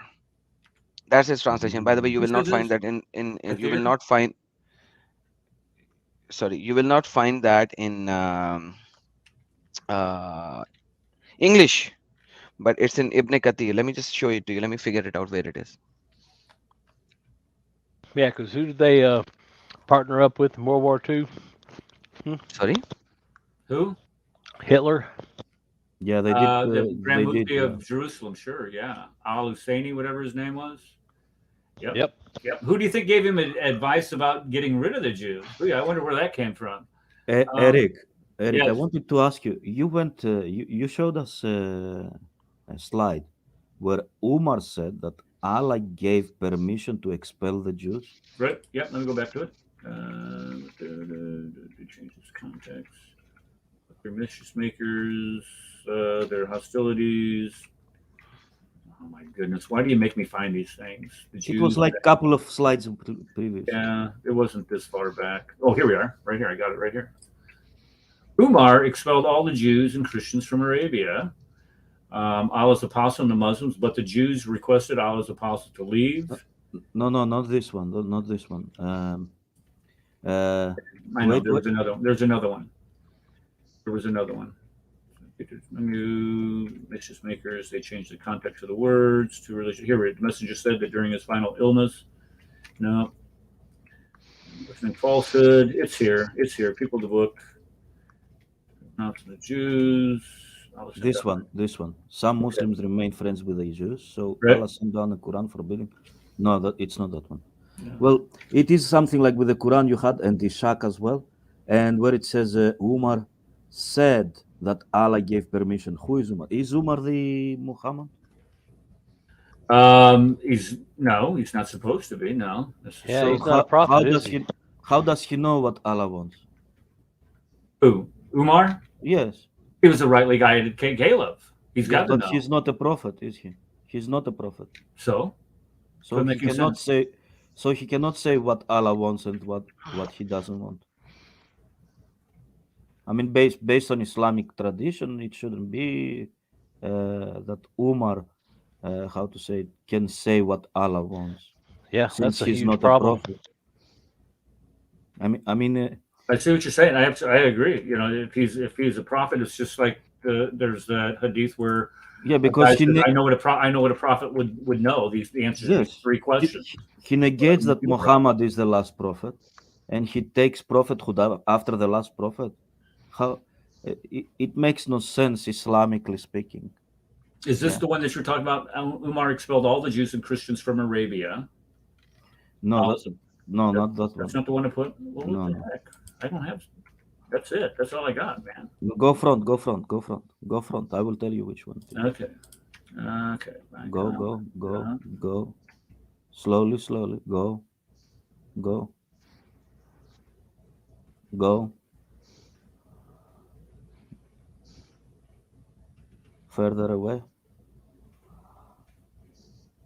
Further away. Not this one. Not this one. No, wait. That's the one. Tabari. Two religions cannot coexist. There Then it is. sent to the Jews saying, Allah, who Umar, investigate the matter. Then sent to the Jews saying, who said that? Umar.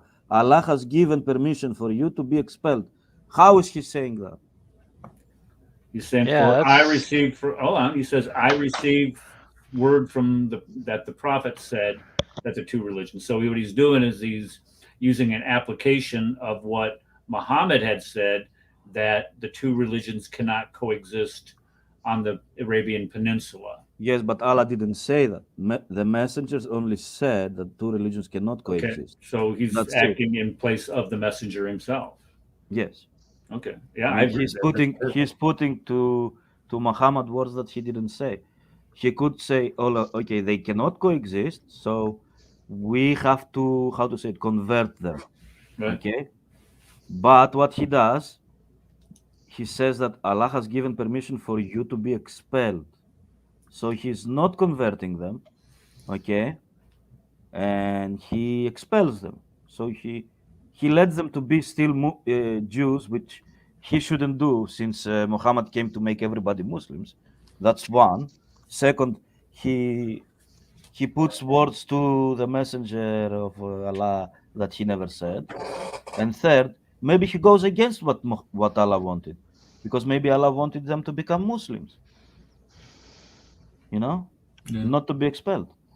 I know if they will read it correctly, they will understand that I'm correct in what I'm saying, because maybe Umar is playing God at that point.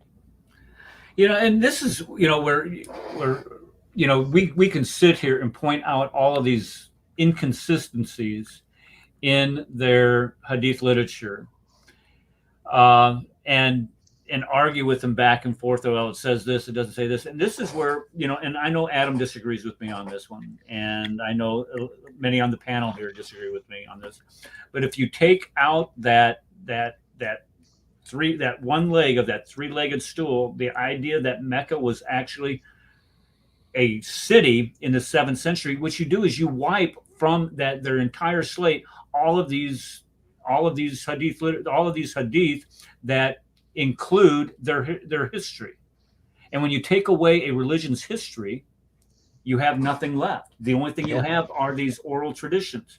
So if you can demonstrate using archaeology, using manuscript evidence, cartography, all these other things that we're starting to develop, you can avoid all of these things that and don't take this the wrong way, Christ salvation. Don't take this the wrong way.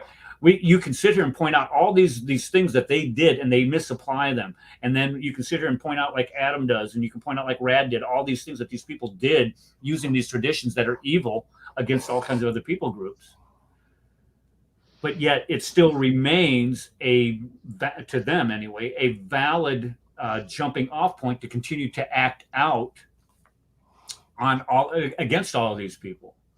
And if you take that, and this is why I'm going to continue hammering it on this show, that if you take away their foundational premise that Mecca existed, you just remove all the rest of the stuff. The rest of the stuff is just superfluous. Do you know what they will tell you? They were all lying. They just didn't want to put Mecca in the map. That's what they will tell you. Who's all lying? I will tell you. In this about 7 years ago, when most people were talking on Paltalk still. Right. Before I go to Paltalk, I was a butcher, and I was a butcher in a halal shop, and my coworker was a Muslim. So I did know that we knew about Yemen even thousands of years ago. I did know about that because I really loved history. Right. What we didn't know is about a place called Mecca. I mean, we learned about this place like maybe 200 years ago, when everything started like to become a religion or something like that. That's what I believe. And then I started to research. I pulled up, about 7 years ago, I pulled up all the ancient maps from Greece, from Roman Empire. There are maps still since then. I mean, you can see them. Right. There is no reference of Mecca. I mean, if it was from Abraham, who lived 2,000 years ago, yeah, we should have one city called Mecca somewhere in Saudi Arabia. Shouldn't we? We should. But there is nothing. So I took that as pictures to show to my colleague, and I told him, look, that map existed before Muhammad existed. This is from Greece. Can you find Mecca in this map? And there are cities, there is, how to say, Jerusalem. There is the Egyptian city on South Africa. There are cities across the land. But on the Arabian part, you can only find Yemen at the lowest, at the southest part. So, but Mecca, there is no Mecca in the map. Okay, do you know what he told me?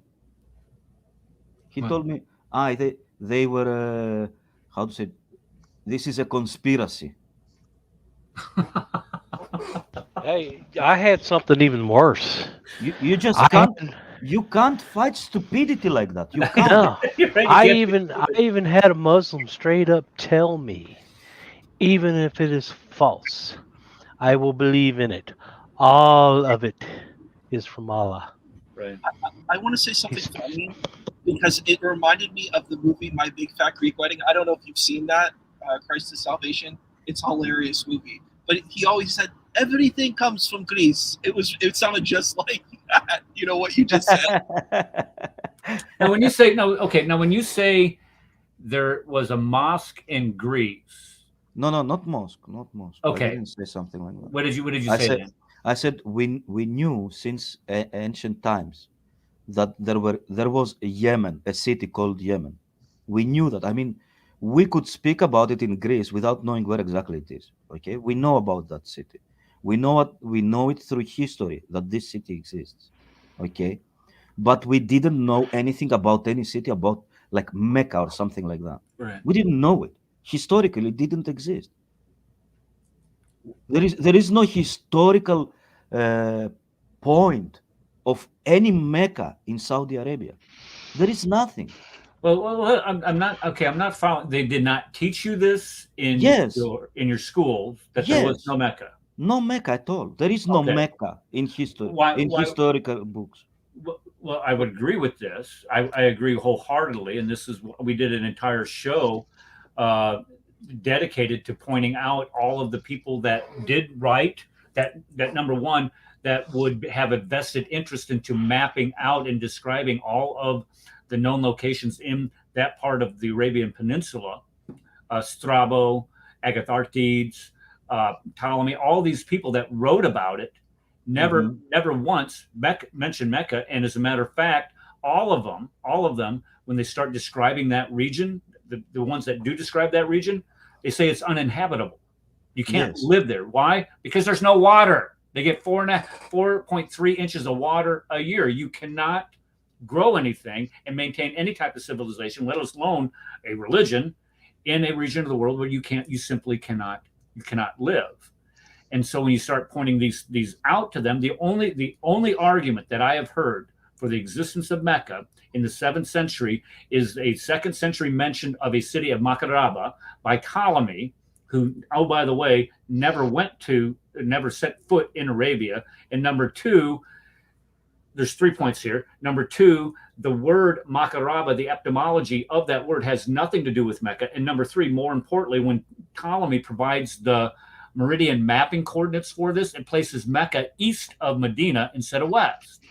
So that's the only rescuing device that they have for that. There's no archaeological evidence. It's not mentioned in any. It's not mentioned anywhere in any literature until 741. It doesn't appear on a map until the 9th century, for crying out loud. So to say that Mecca existed, and what you were saying is that they didn't teach it because it didn't exist. No. I absolutely agree. It did not exist at that time, and I think that's where we should be moving as polemicists when we start discussing Islam. You see, but I'm willing to be wrong. In every history book, Eric, we know which cities like Rome or let's say not only city like Macedonia or Jerusalem. Okay, we know cities that were how to say were the beacon of civilization because that's where everything was starting. For example, Babylonia, something started from there, okay? From Babylon. Something started from Persia. Something started from there. Something, and we know that because people were describing what was happening. So they were writing about it. Right. So the next generation will remember what was happening. So that's how history is reported. Yes, there will be some things left out of it. But if nobody in history, I mean, for more than 6,000 years, has ever mentioned any place called Mecca before 10th century, I mean, how am I going to believe that it has ever existed? This is a made up history. Made up. I mean, they just made it up because they thought that we will still remain as stupid as we were in 10th century, 15th century, 18th What I century. think I'm going to do next week is I've been reading a book, and I've been taking my time going through it. It's by Peter Townsend. It's called the Meccan Mystery, or the Meccan Mystery. And in this book, he outlines all kinds of evidences against the city of Mecca. And I think we're going to do a show and sit there and drill down on each of them. And this is just one evidence. Mecca, and I mentioned this earlier in the show, Mecca in that region of the world is one of the driest parts of the planet. So documents, if there's documents that do exist, they don't tend to deteriorate all that fast. They tend to be well preserved.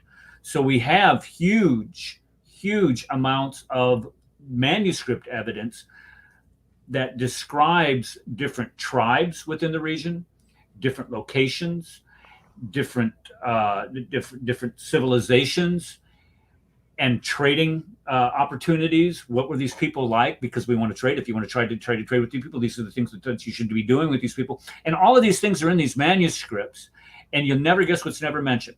Mecca is never mentioned, and the Qurayshi tribe is never mentioned by anybody. So it's amazing, if the Quraysh was supposed to be this one important tribe in Western Arabia during the 7th century, nobody, to include the Sassanid Empire, the Persian Empire, and the other empires that support the other, I think there were the Ghassanids that supported the Romans. None of them had ever heard of Mecca, never heard of, and especially when you start talking about recruiting people for their mercenary armies that existed at the time, nobody mentions recruiting from the Quraysh. Nobody mentions going to Mecca to recruit for them. Nothing is there. It's completely absent from the record. But Eric, it gets worse. Of course. Because when they dug the foundation for the Grand Mosque Hotel, did they find any artifacts? Are they touting them around going, "Hey, look what we found"? No. They didn't. Nothing. Well, funny thing about that is they were going to allow archaeologists to go in there. Okay, just like any place else in the world, when they start doing this, okay, in other words, if they find something, okay, they have to halt construction for 2 weeks or whatever to allow the archaeologists to go in there and get whatever they can get out of it. You know what I mean? I mean, you can't uphold development, okay, forever, okay, just because you find dead bones from 3,000 years ago or whatever. You just can't do it. It's impossible. But under UN agreement, under UN agreement or country agreement, you can get a couple weeks, okay, to send the archaeological team in there to get whatever they want, okay? And that can be extended by government, okay? But anyway, they never stopped construction. Why? Because they didn't find anything. There was nothing there of significance. They found nothing. Radical. Yes. I would like to say, in the village that I was living before I come to UK, it's very close to Thessaloniki of Greece. There was a small portion of land very close to me, where they wanted to build a big structure, how to say it, multiplex. Is that the word that you call in English? Sounds good. Yeah. Sounds good. So they started digging, and they came across with some archaeological things right there in the village that I was living in Greece, and they didn't, they haven't build anything because of that. Because there Oh, is really? there is something archaeological there that they cannot take it out. It's a Well, big structure. It's an ancient big structure. I don't know oh, what it really? is. I didn't ask. I didn't ask what it is. I don't know. But I've seen a couple of archaeologists going there and sitting in that particular area for 6 months straight. They were sitting and they were digging and they were brushing out and they were doing something. But I was too young, to go and say, "What are you doing here? Maybe I can talk with you." No, I didn't even bother, at that time. Well, no. So that's the thing. The governments can extend it, okay, but for the Mm. most part, you can't have a major build be held up on this stuff. Okay, it's just kind of wrong to the builders and developers. But yeah, they usually give a 2 week, 4 week, 6 week period where the archaeologists can go in there and they can excavate, depending on the size. But what I'm saying is, in the time of Mecca, they did not stop because they did not find anything. And if But they did there find isn't something, they anything. didn't care. May, Yeah, because there's nothing There there. isn't may I any. have like 5-7 minutes here? Yes, Mr. Adam. I'm going to state some things, and people in the live chat can actually take a pen and paper, because if I will show everything on screen, it will take much longer. So I'm going to start saying something. Quran Heard chapter it number up. What are 5. we doing? I'm just telling you certain things because of the Hamza guy, because he stated some things, and I'm going to cover them as fast as possible. Okay. Quran chapter number 5, verse number 51 says, "Do not be friends with Jews and Christians, whether you call it friends or allies, doesn't matter. The word is awliya, and it has been used as friends so many times in the Sirah and in the Ahadith for friends." Quran chapter number 3, verse number 28 is a general provision, which is to be friends with kuffar as well, and it also What was? talks I'm about sorry, tahiyya Adam. as well. Adam, what was the verse? Say that again. Somebody can mute, because I can see some background noise on some other people. 328. 328. Okay, thank you. Quran chapter number 9, verse number 23, 24 actually says, if your parents and brothers are kafir, you cannot be friends with them as well. Chapter number 9, verse number 22, 23. Quran chapter number 4, verse number 144 is general in statement, because here Tafsir ibn Kathir says that being friends with the kuffar is like being friends with nar, Jahannam. If you look at the Quran as in general, Quran actually declares war in chapter number 2, verse number 216, where Allah actually says that war is declared upon you, even though you don't like war. But let me just give you the war, because some things that you don't like, still it is better for you rather than you not doing that.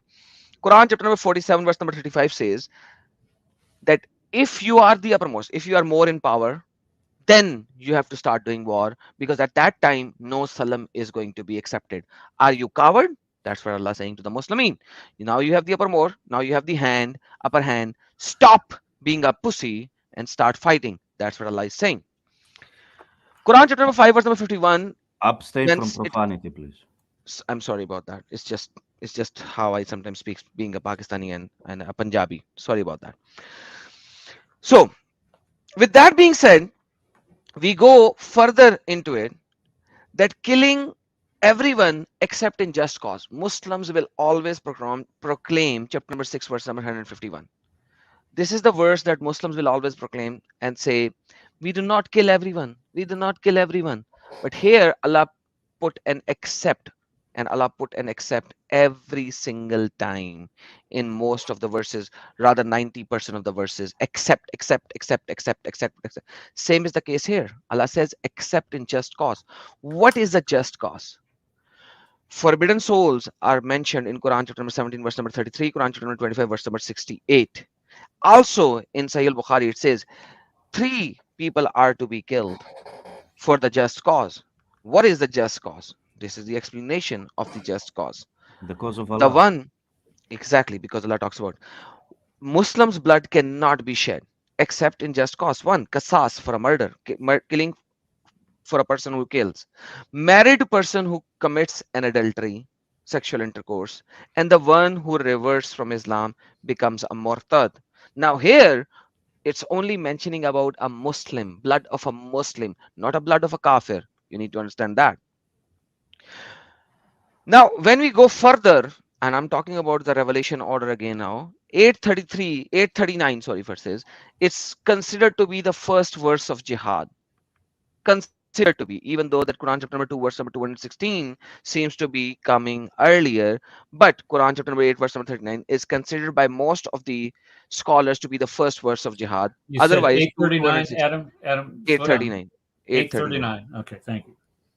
And it says that, and fight against them, as in general, until there is no fitna. Fitna has been defined as kufr, one who does not believe in Allah and the last prophet and the religion. And even the verse explains it further.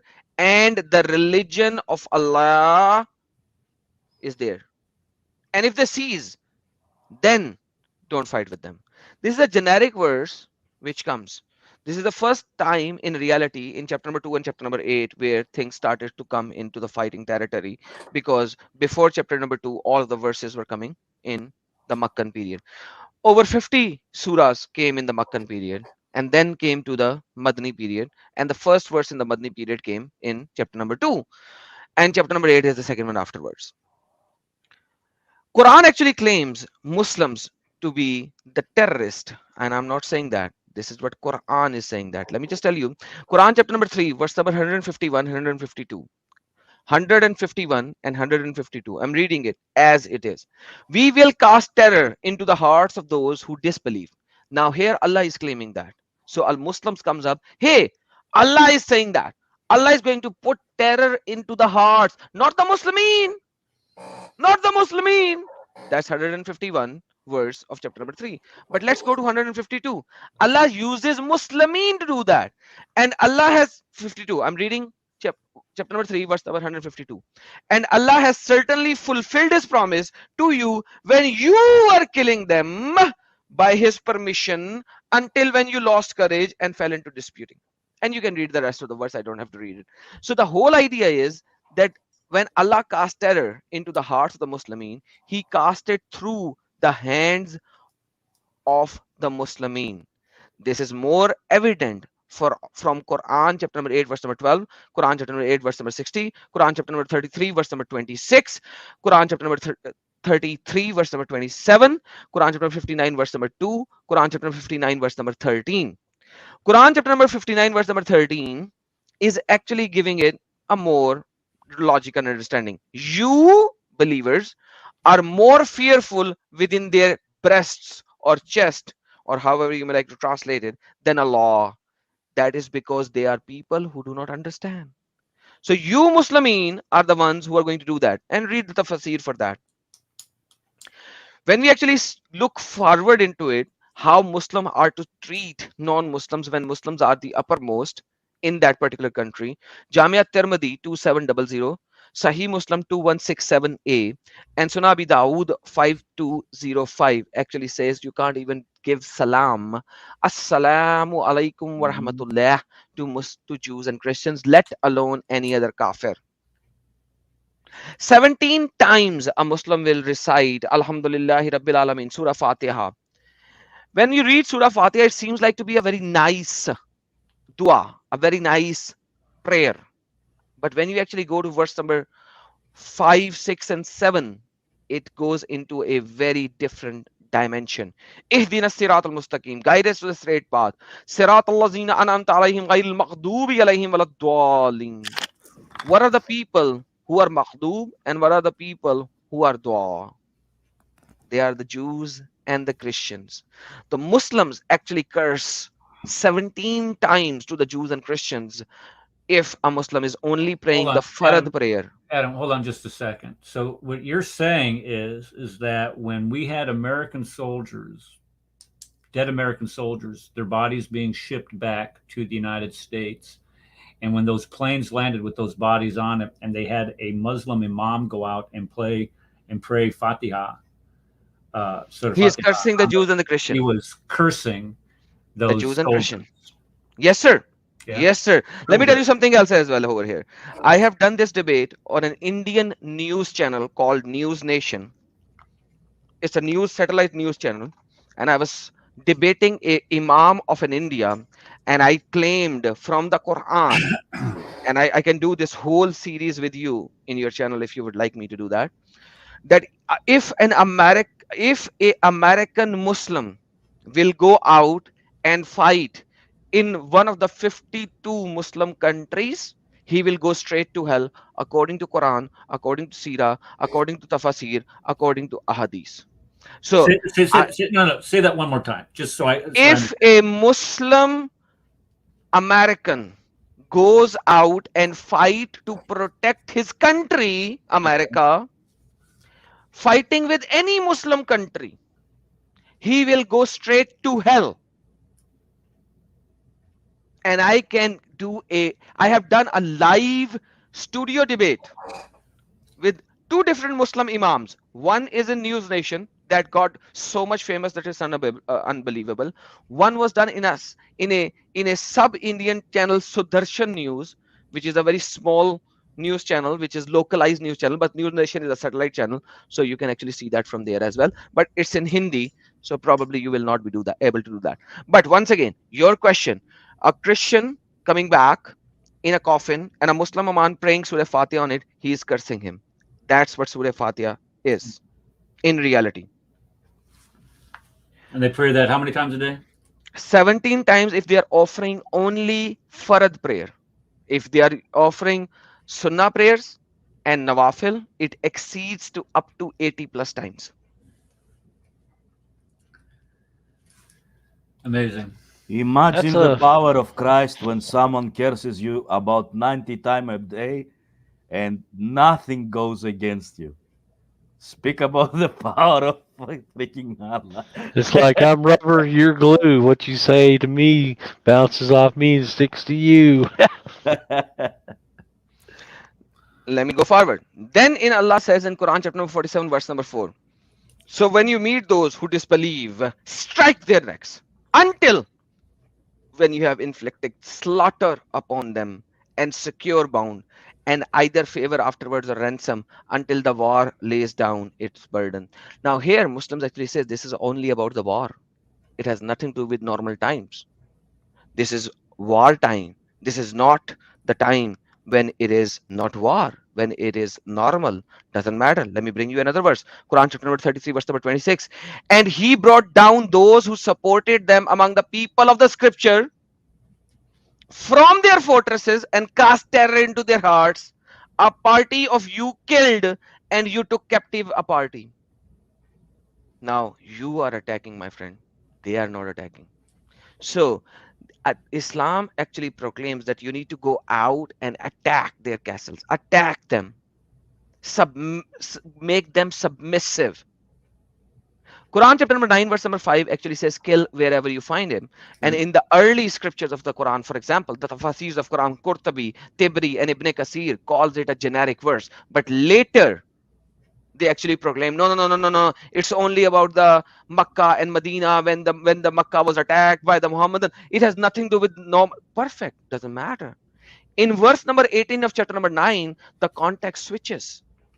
Now the context switches. By the time you reach verse number 28 and 29, it says, indeed the mushrikeen are najis. Innamal mushrikeen are najis. Filthy, unclean. This is generic. And then verse number 29 comes and things goes into a very big dilemma. Go and fight them. Fight them and make them subdue. Fahum zaghirun. Humble towards you by taking money from them. That's exactly what they did in India. That's exactly what they did in Egypt. And you have already shown the Pact of Umar on that. But I don't proclaim Pact of Umar much because it doesn't matter. Bukhari 438 actually says that Muhammad said that one of the blessings that Allah gave me is that I have been made victorious by terror. By terror for a 1 month journey. By the way, if you go to sunnah.com, it says the word awe. What do you mean by awe? Sunnah.com actually changes the translation and makes it awe. What do you mean by that? Can you please show me screen? I'll show you. This is awe. What is awe? Read the Arabic. Read the Arabic. Barra'ab. Now let me take you where they actually did not translated it bad. In Sunan Nasai, Sunnah.com last time did not change the word. The same hadith is here, supported being struck to the hearts of my enemy in distress of 1 month. So once again, same word. Ru'ab. Nusratu bir'ab. Aw. They change it to aw. One of them was actually terror. Give me a second. Let me just see where they haven't changed it. By the way, they changed this here as well. They'll have it Again, it's changed by next week. aw. They are changing it. They are changing it dramatically because Nasai was about terror because this is terror. Like I shown you, let me just show you where is uh let me just show you in the Quran. This is how they translate it. Same word. Ar-ru'b. And then terror. See? So even the word in Arabic is the same. They change it in the Sunnah.com now because Sunnah Nasai previously they did not change it. Now they changed it. The same word, bar'ab. It's terror, not awe. That's how stupid it is. Now Sunnah.com actually changed Sunnah Nasai as well, whereas they only changed previously Bukhari, and I knew that they changed only Bukhari. Now, when we go further into it, let's go to chapter number 9. Now I'm going to remove this again because I'm going to give you some more data rather than just this. Quran chapter number 24. Like I said, you cannot love your mother, you cannot love your father, you cannot love your family if they are kafirin. You cannot be friends with them. Full stop. People who love the Prophet do not ask permission from the Prophet for the battle, for the war. Quran chapter number 9, verse number 44. Quran chapter 9, verse number 44. And then Muhammad, Quran says, the people who stayed back and did not do jihad with Muhammad, they are going to go in hell. Quran chapter 9, verse number 81. 984 says that if you are not doing war, if you are not doing battle, Muhammad, don't even offer their funeral prayer. Don't even go and offer their funeral prayer. Why? Because they are munafiqeen. They are not fighting with you. They are not fighting with you. Because in Quran chapter number 984, don't offer a funeral prayer. In 86 and 88, it doesn't use the word jihad. It uses the word fight. The context of it. Now, Muslims actually come in and they distinguish between the word battle, war, fighting, and jihad. In the Quran, there are only 3 verses which talks about pre-hijrah, which can be connected as non-fighting. But Islamic scholars are actually in dispute with each other. Some says it is not fighting jihad, and some says it is fighting jihad because they are in dispute. That is Quran chapter number 25, verse number 52, Quran chapter number 16, verse number 110, Quran chapter number 29, verse number 69. That's it. They are called Makkan verses, 3. The rest of the 70 plus times the verse jihad is being used, it's all about fighting. In these 3 verses, it's in conflict with the early Islamic scholars as well. They are not 100% clear about it. So the war and the battle verses in the Quran are far many. 70 plus verses. And how many are the ambiguous where they're not? 3 only. 3. So 3 only. How many did you say? 70? There are 30 verses in the Quran which talks about jihad. There are 70 plus verses which talks about war, and only 3 are in conflict, whether they are internal war, internal jihad, or internal fighting. But Okay, the so Muslim like scholars 100 to are 1, or not 100, yes, sir. 100 to 3. 100 to 3. That's for Yes, every sir. one, you would have 33 verses that deal with kinetic. Exactly. Jihad. Because now let me just tell you that the inner fighting is for women. Because Bukhari 1519, Riyadus Salihin 1276, Abu Dawood 4034, and Ibn Majah 4011, and Ibn Majah 2794. It actually talks about different contradictory things. One of them is for women. The best jihad for women is Hajj Akbar. But then when it comes to the men, things changes. Things changes. It's all about fighting. And if your ruler is bad, even saying good thing in front of him, like Islamic thing, is jihad. Because then comes the most famous hadith, which is in so many places, in Riyadus Salihin and Sunan Nasai and so many places, which says, if you see an evil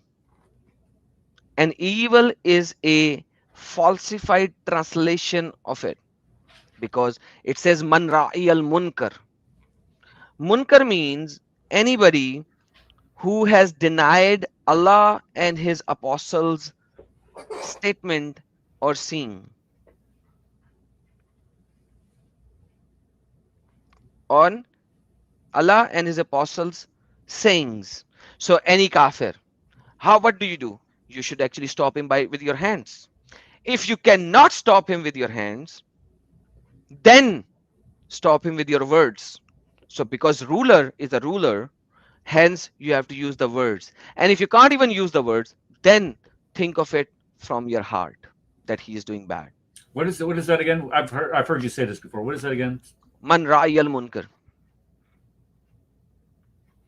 Okay. Let me just see. See an evil, stop him with your hands. Multiple hadiths. Hands. I don't remember them. Heart. Yeah, hands, speech, heart. Yeah, because I heard you mention that one before, and it's just absolutely insane when you get people that go out there and try to say that the jihad has nothing to do with warfare and has everything to do with somebody's heart, trying to keep you from sinning or trying to keep you keep you on the straight path of Islam. So when you say things like that, it kind of piques my antennae. Because it contradicts everything that they're saying. All right, continue. Go. Yes. We don't have much time left. It is in Sahih Muslim. It is in Sahih Muslim 49a as well. It is in Hadith an-Nawawiyah 34 and 40 as well. Man ra'i al munkar. Whoever sees an evil, let him change it with his hand. It is in Sunan Nasai as well. Let me just see what is the Sunan Nasai version of it. They're all say it's in so many locations. It's unbelievable to deny it. By the way, your current president of the America actually proclaimed it before he became a president to get the votes from the Muslimin, and he's saying, see, this is the American value. Sunan Nasai 5444 as well, or other things as well. The whole idea is they deceive you with that, because this is not about evil, it's about the one who munkar, who is not a Muslim. If we talk about the 5 pillars of Islam, jihad is the peak of it, and it's stated by Muhammad in his own hadiths. Mishkat-e-Masabi 29, An-Nawawiyah 29, Riyadus Salihin 1522, and Tirmidhi 2616. Muhammad said, Namaz, prayer, is the base, Tawheed is the base, prayer is the second, and the peak of them is jihad, is fighting. Peak or hump of the camel is jihad. So why did he not mention the rest of the pillars? Because the rest of the pillars are conditional. Fasting is conditional. If you are sane, if you are healthy enough, then you have to do fasting. Otherwise you cannot. Hajj is also conditional. If you have money, if you are healthy, then zakat is also conditional, because if you have money saved for 1 year for X amount of money, only then you have to pay it. There are conditional. Prayer is not conditional. Tawheed is not conditional. And peak of the pillars of Islam is fighting. That's it. The whole idea is you have to fight, you have to fight, you have to fight. And at the end of the day, Quran is very clear when Quran is finishing in chapter number 9, verse number 123. It says very clearly, O who you have believed, fight against those adjacent to you of the disbeliever, and let them find in you harshness. Right.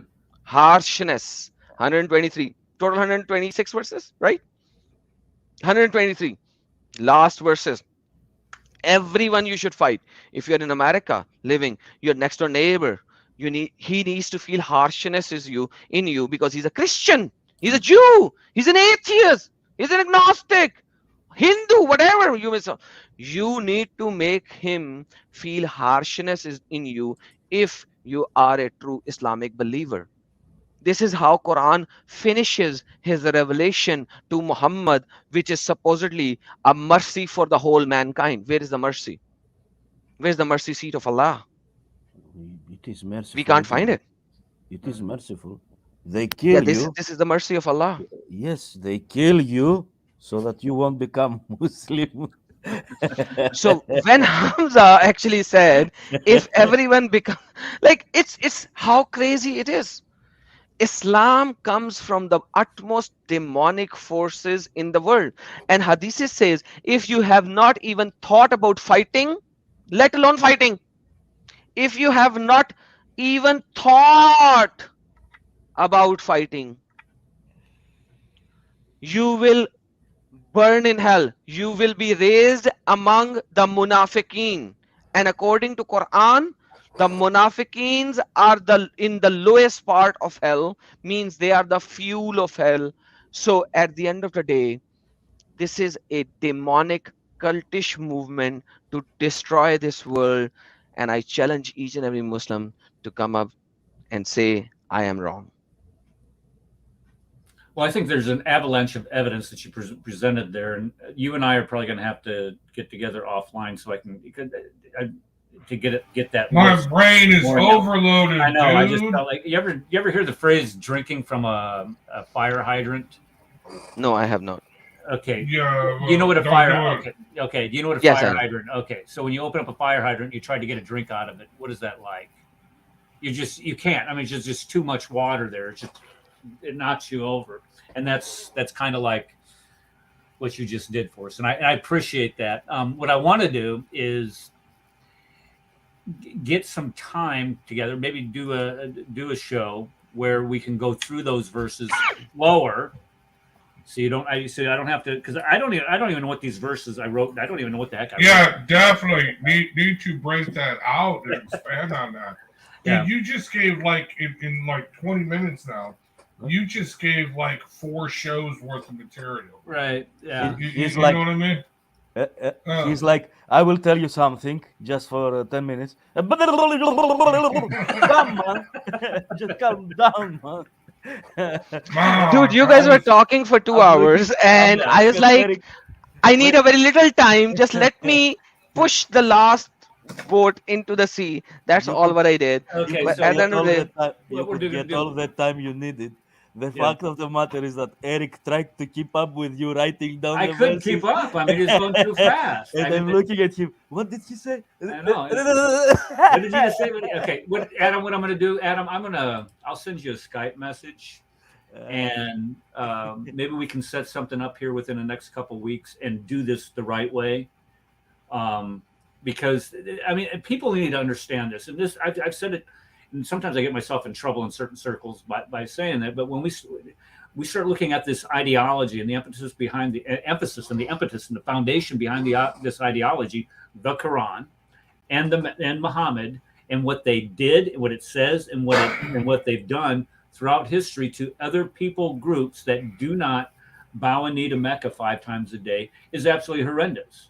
And people will not believe it. Unless they see it.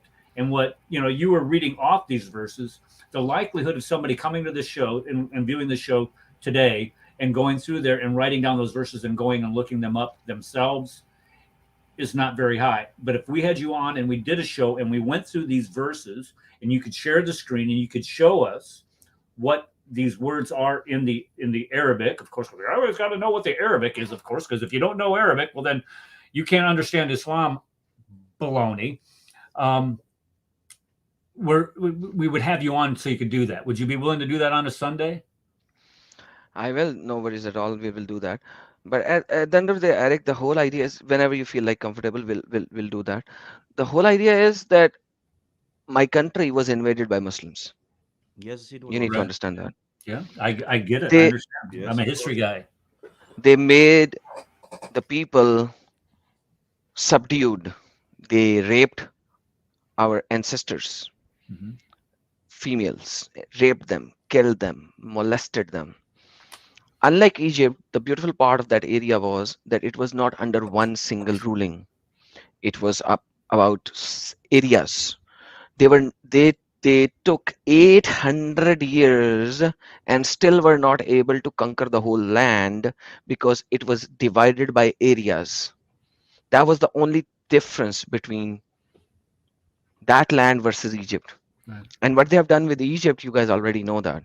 Yes. Yeah. But when I left Islam and I studied all that, and I realized, dude, it's all in the Hadith and in the Sunnah and in the Quran. I do not have to go out of it to proclaim that Muhammad was a terrorist and the Muslims who came in were terrorists, and all the organizations which are called terrorist organizations are actually following the Quran and Sunnah.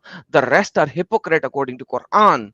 And this is what I'm going to proclaim and prove. And I challenge everyone, if you want to bring the topmost scholar, bring it. I'm debating the topmost scholars of the India and Pakistan already in the news channels. I have like over 16 news channel debate videos which are in live in satellite channels already and in YouTube already, but in Hindi.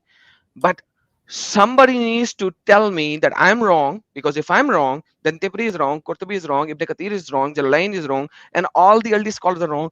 And even these Sahaba Ikram, the first generation, are wrong, because if they are right, because each and every one of them took these verses how ISIS took them, Well, how if they are jihadi right, organizations took them. if they are right, Muhammad is wrong. If Muhammad is right, they are wrong. That's how it goes. Absolutely, brother. You don't even need to go to, let's say, to Sunnah or something like that. You can just stick on these particular Quranic verses where it says, kill them, find them wherever, kill them wherever you find them. I don't know, all these kind of verses 9-5. that you 9-5. But 9-5 is usually proclaimed by the later scholars as for that contextual. So I will not even go there. I will move 9-18 onwards, which changes the context. See, I'm happy to move along with them. How many will they destroy? Yeah, they cannot. And also you can start with 551, which is saying, do not take them as friends. So how am I going to take them as he enemies? Cited that. Right? Okay, Then to be fair, he did cite 551. He cited yes, 6151. Yes, he did. 839, 351, 447, 3326, 9598. He cited check this out. a million of them that we need to go through. That needs to be broken out. Ibn Kathir actually says very clearly in Dr. Zakir Naik. Sorry, brother. Oh, I was saying you're the anti-Dr. Zakir Naik. Alhamdulillah. No, that's how we need to set it up. He doesn't have tax problems like Dr. Knight does. But somebody actually took my icon and he used the rubbing thing and he rubbed it, and they say we found who Adam Seeker is. And when they rubbed my icon, Zakir Naik came out, and they're like, Zakir Naik is an apostate. He's hiding under this icon. So yes, this is a meme which is running around in India and Pakistan already, by the way. But wait. You know, that would be a good bit. Adam Seeker gives the lecture, and then you do it in Zakir Naik style. We could actually get with Dr. ACGI now, where we could put your voice on Dr. Zakir Naik's head, for the avatar, and then we all show, Christ is risen or something like that. Just like the Muslims. That would be a good bit. But anyway, dude, Adam, seriously, that was just overpowering too much. Rhett, let me just let me show you something. This is the video which is really famous. It's been run almost over 600,000 times over there. Check this out. Okay, who is this? You? Or who is this? Yeah, this is me. Check this out.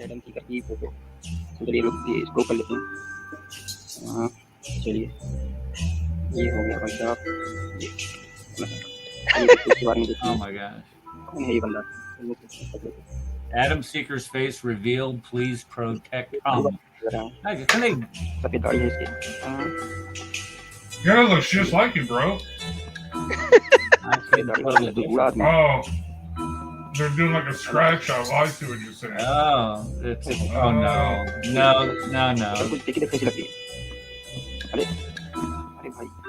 Oh no! That's actually pretty smooth, dude. अरे ये तो जाकिर नायक है ये तो यार चौकीदारी छोड़ निकला बहन चो। So there's a meme going on around in India and Pakistan already on this.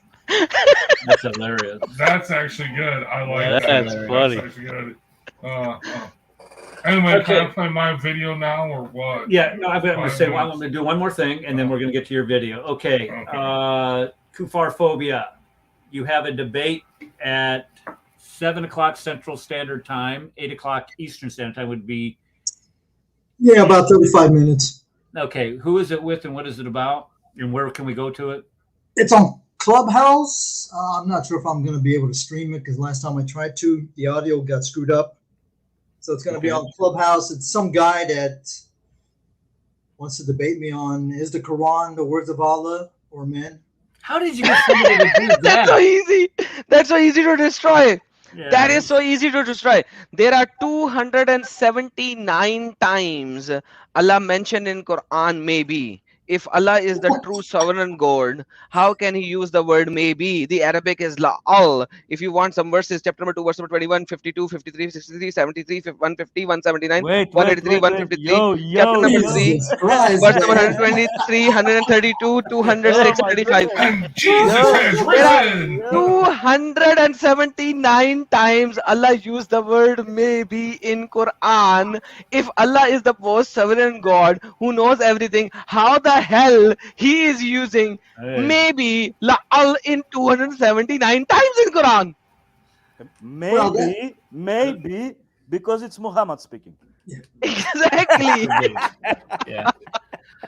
Okay, so if you have a Clubhouse account, look for Dr. Kufar Phobia on Clubhouse. No, actually look for Dr. Seuss. That's right, Dr. Seuss. Yeah. That's right. And What was the name of the channel again? The Cat in the Hat thing is where it's going to be done on not one of my rooms. So let me see. I can post a link. Well, can you ping us? Yeah, I can ping you. I'm going to be ping on. us. I'm going to be on Club Deck, so I can record it just in case. Yeah, I'll come to it and Yeah, I'll give you the most good verses if you are on Skype with him. Yeah, give him these most good verses of the maybe.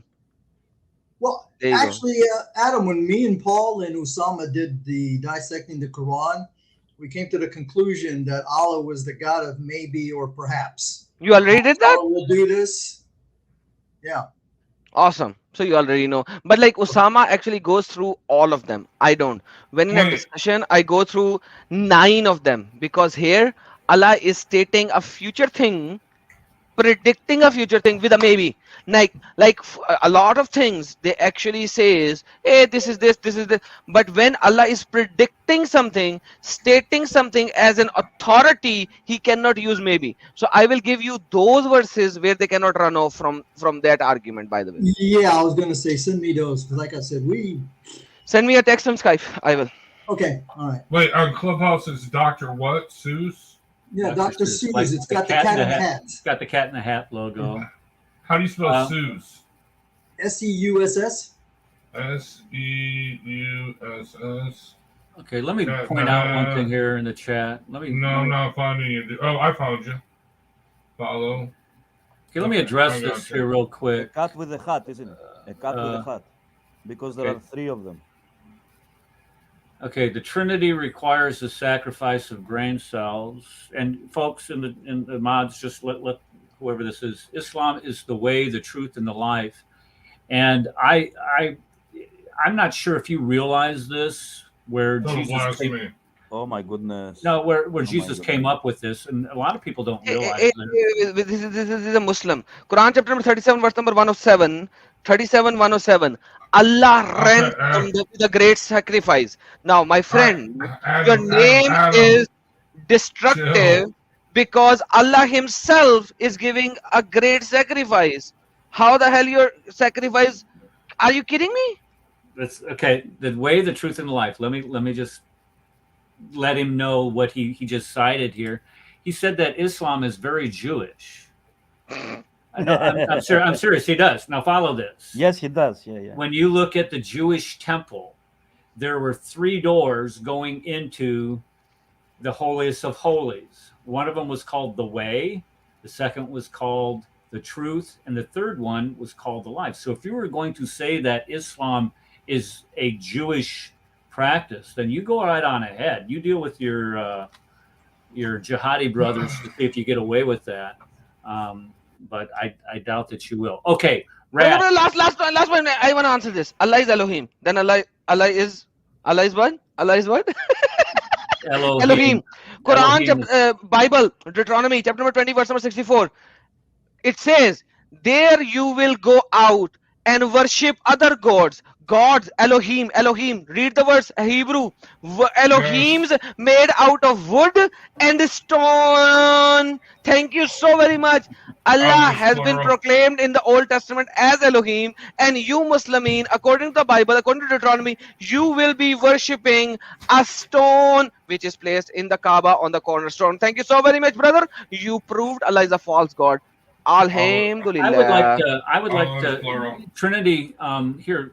Let me do this. I'm going to type my Eric, my email into the chat, and if you would like to come up sometime and discuss this statement here, you let me know, and we'll work something out, buddy. No problem. Okay, Rad. Let's close this out. I gotta go. All right. Okay. Go ahead. All right. Let me share my screen. So this is a quick video. In case you all have been watching what's happening in France, this is pretty interesting stuff because they're promoting it as BLM riots. Okay, a racist cop in France. Oh yeah, shot and killed. Okay, a Muslim 17-year-old boy. A poor African black Muslim boy for no reason whatsoever. No reason at all. No. He wasn't. Right. No. Okay. Okay. Shoot. Oh, here we go. Okay, so I'm sharing the screen. Okay. Let me unmute it. Okay. That's the Muslim. That's the black African. That's the African boy, and that's his mom. Just to let you know. Okay, BLM in France is evidently extremely diverse. But let's continue. So that's the kid. Remember, he's the black kid that was shot. But here we go to that's the mom. That's the mom. Does she look like she's in mourning? She's totally celebrating. Look at that. Giving kisses. Kissing everybody. Yay! She was leading tribute to her 17-year-old. This is a peaceful march. Look at her. She's in her glory now. And look at got a blowtorch or a flare. Yay! All right. Yeah. A few moments later.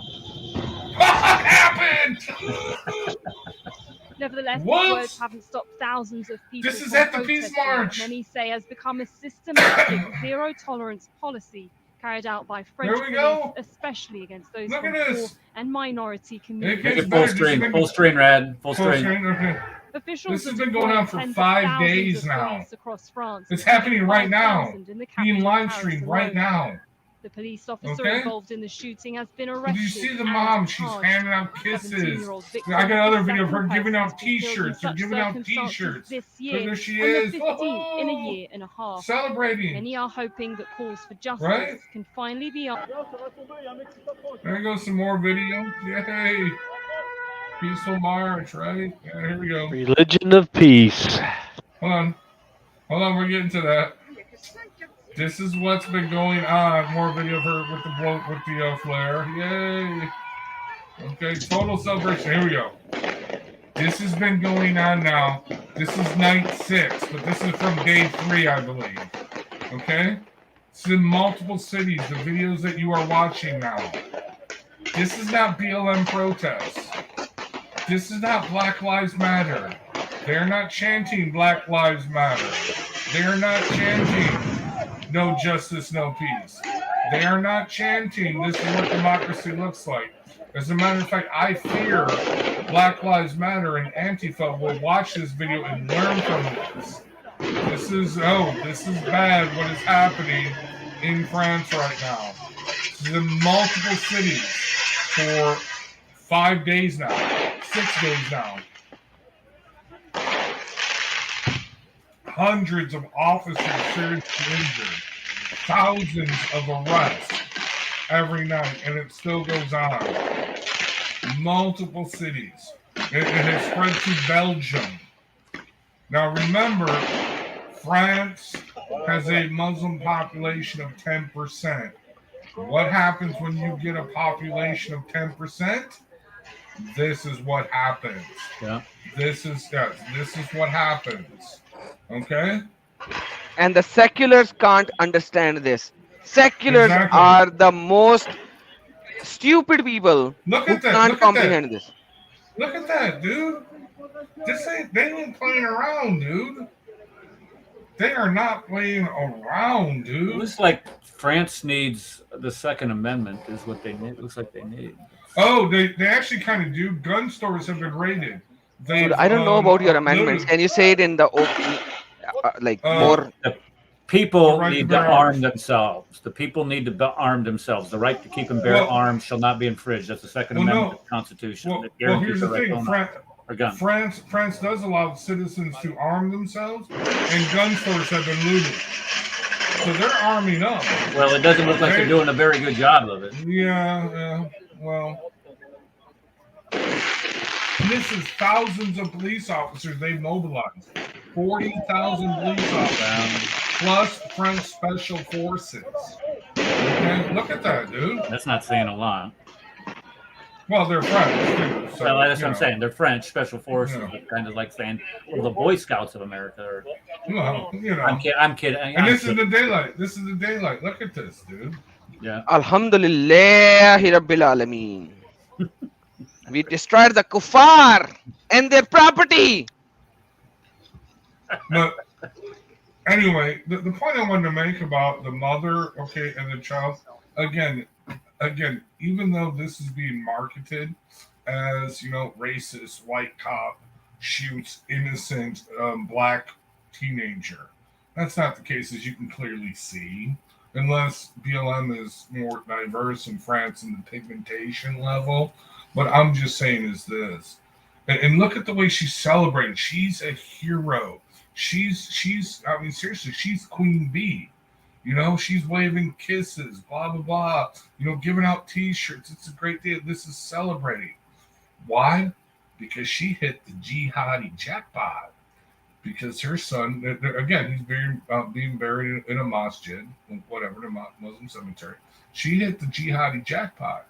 Her son died a martyr, a shaheed. So what does that mean for her? She's going to Allah's paradise. And she's taken 72 others of her relatives with her. That's the bottom line. She hit the jihadi jackpot. And that's why she's totally in celebrating. She's seriously, this is what this is. And, well, we'll see if France survives it, which I believe they will, but it will just get worse from there. I'm saying. Anyway, I thought I'd share that with you. Yeah, I appreciate you putting that together for us, Rad. And we had talked about this before the program. This is the problem that has been persistent in France since the end of World War I. After those millions of French young men, their best and their brightest, went to their graves in the trenches there in the Somme Valley. They've had to allow an influx of laborers into their country, and it's resonated in their country and has become progressively and more progressively worse as time goes by. So keep the people of France. Not that I have any great love for the French themselves for all kinds of reasons, but I like their perfumes. Keep them in our prayers because of this. You just can't have mobocracy overrunning your cities because you're butthurt. It's just the same thing that happened to our country 3 years ago with the BLM riots. you have to look at a sense of justice for what it is. Okay, folks, this is probably the longest we've done this show in quite a while. Close. I know. I gotta be at church at 7 because we're doing fireworks tonight. But thank you. Happy 4th, everyone. Everybody enjoy your Independence Day on Tuesday. Be safe out there, and enjoy your day off and celebrate the Christian founding of our country and what it has produced, the greatest Which nation. is it not right now? Which is what? Which is it is not right now. Well, we can get back. We just got to get the person with dementia out of the White House, and hopefully that can fix some things out. We don't know. All right. Again, everybody, thank you for coming. People in chat. Yeah, I've been watching your comments. Thank you so much for contributing to the show. Everybody on the panel, God bless you guys for coming and contributing. Adam, I'm going to send you a Skype message, and we're going to get something set up, my brother. Thank you for coming and contributing. Christ is salvation. Same thing for you. I don't think I have you here. I have you. Yeshua Akbar Lazim. Thank you so much. Okay. Send me a email, and I'll add you to one of the lists, whether you want to be notified via Facebook Instant Messenger or Skype on show notifications. In that way, you don't have to ask for the show length in chat. So let me put this in chat once again. Bada bing, bada boom. All right, there you go. Everybody, again, thank you for coming, and we will see you next week on the Crossing the Crescent discussion group. God bless you. All right, God bless you.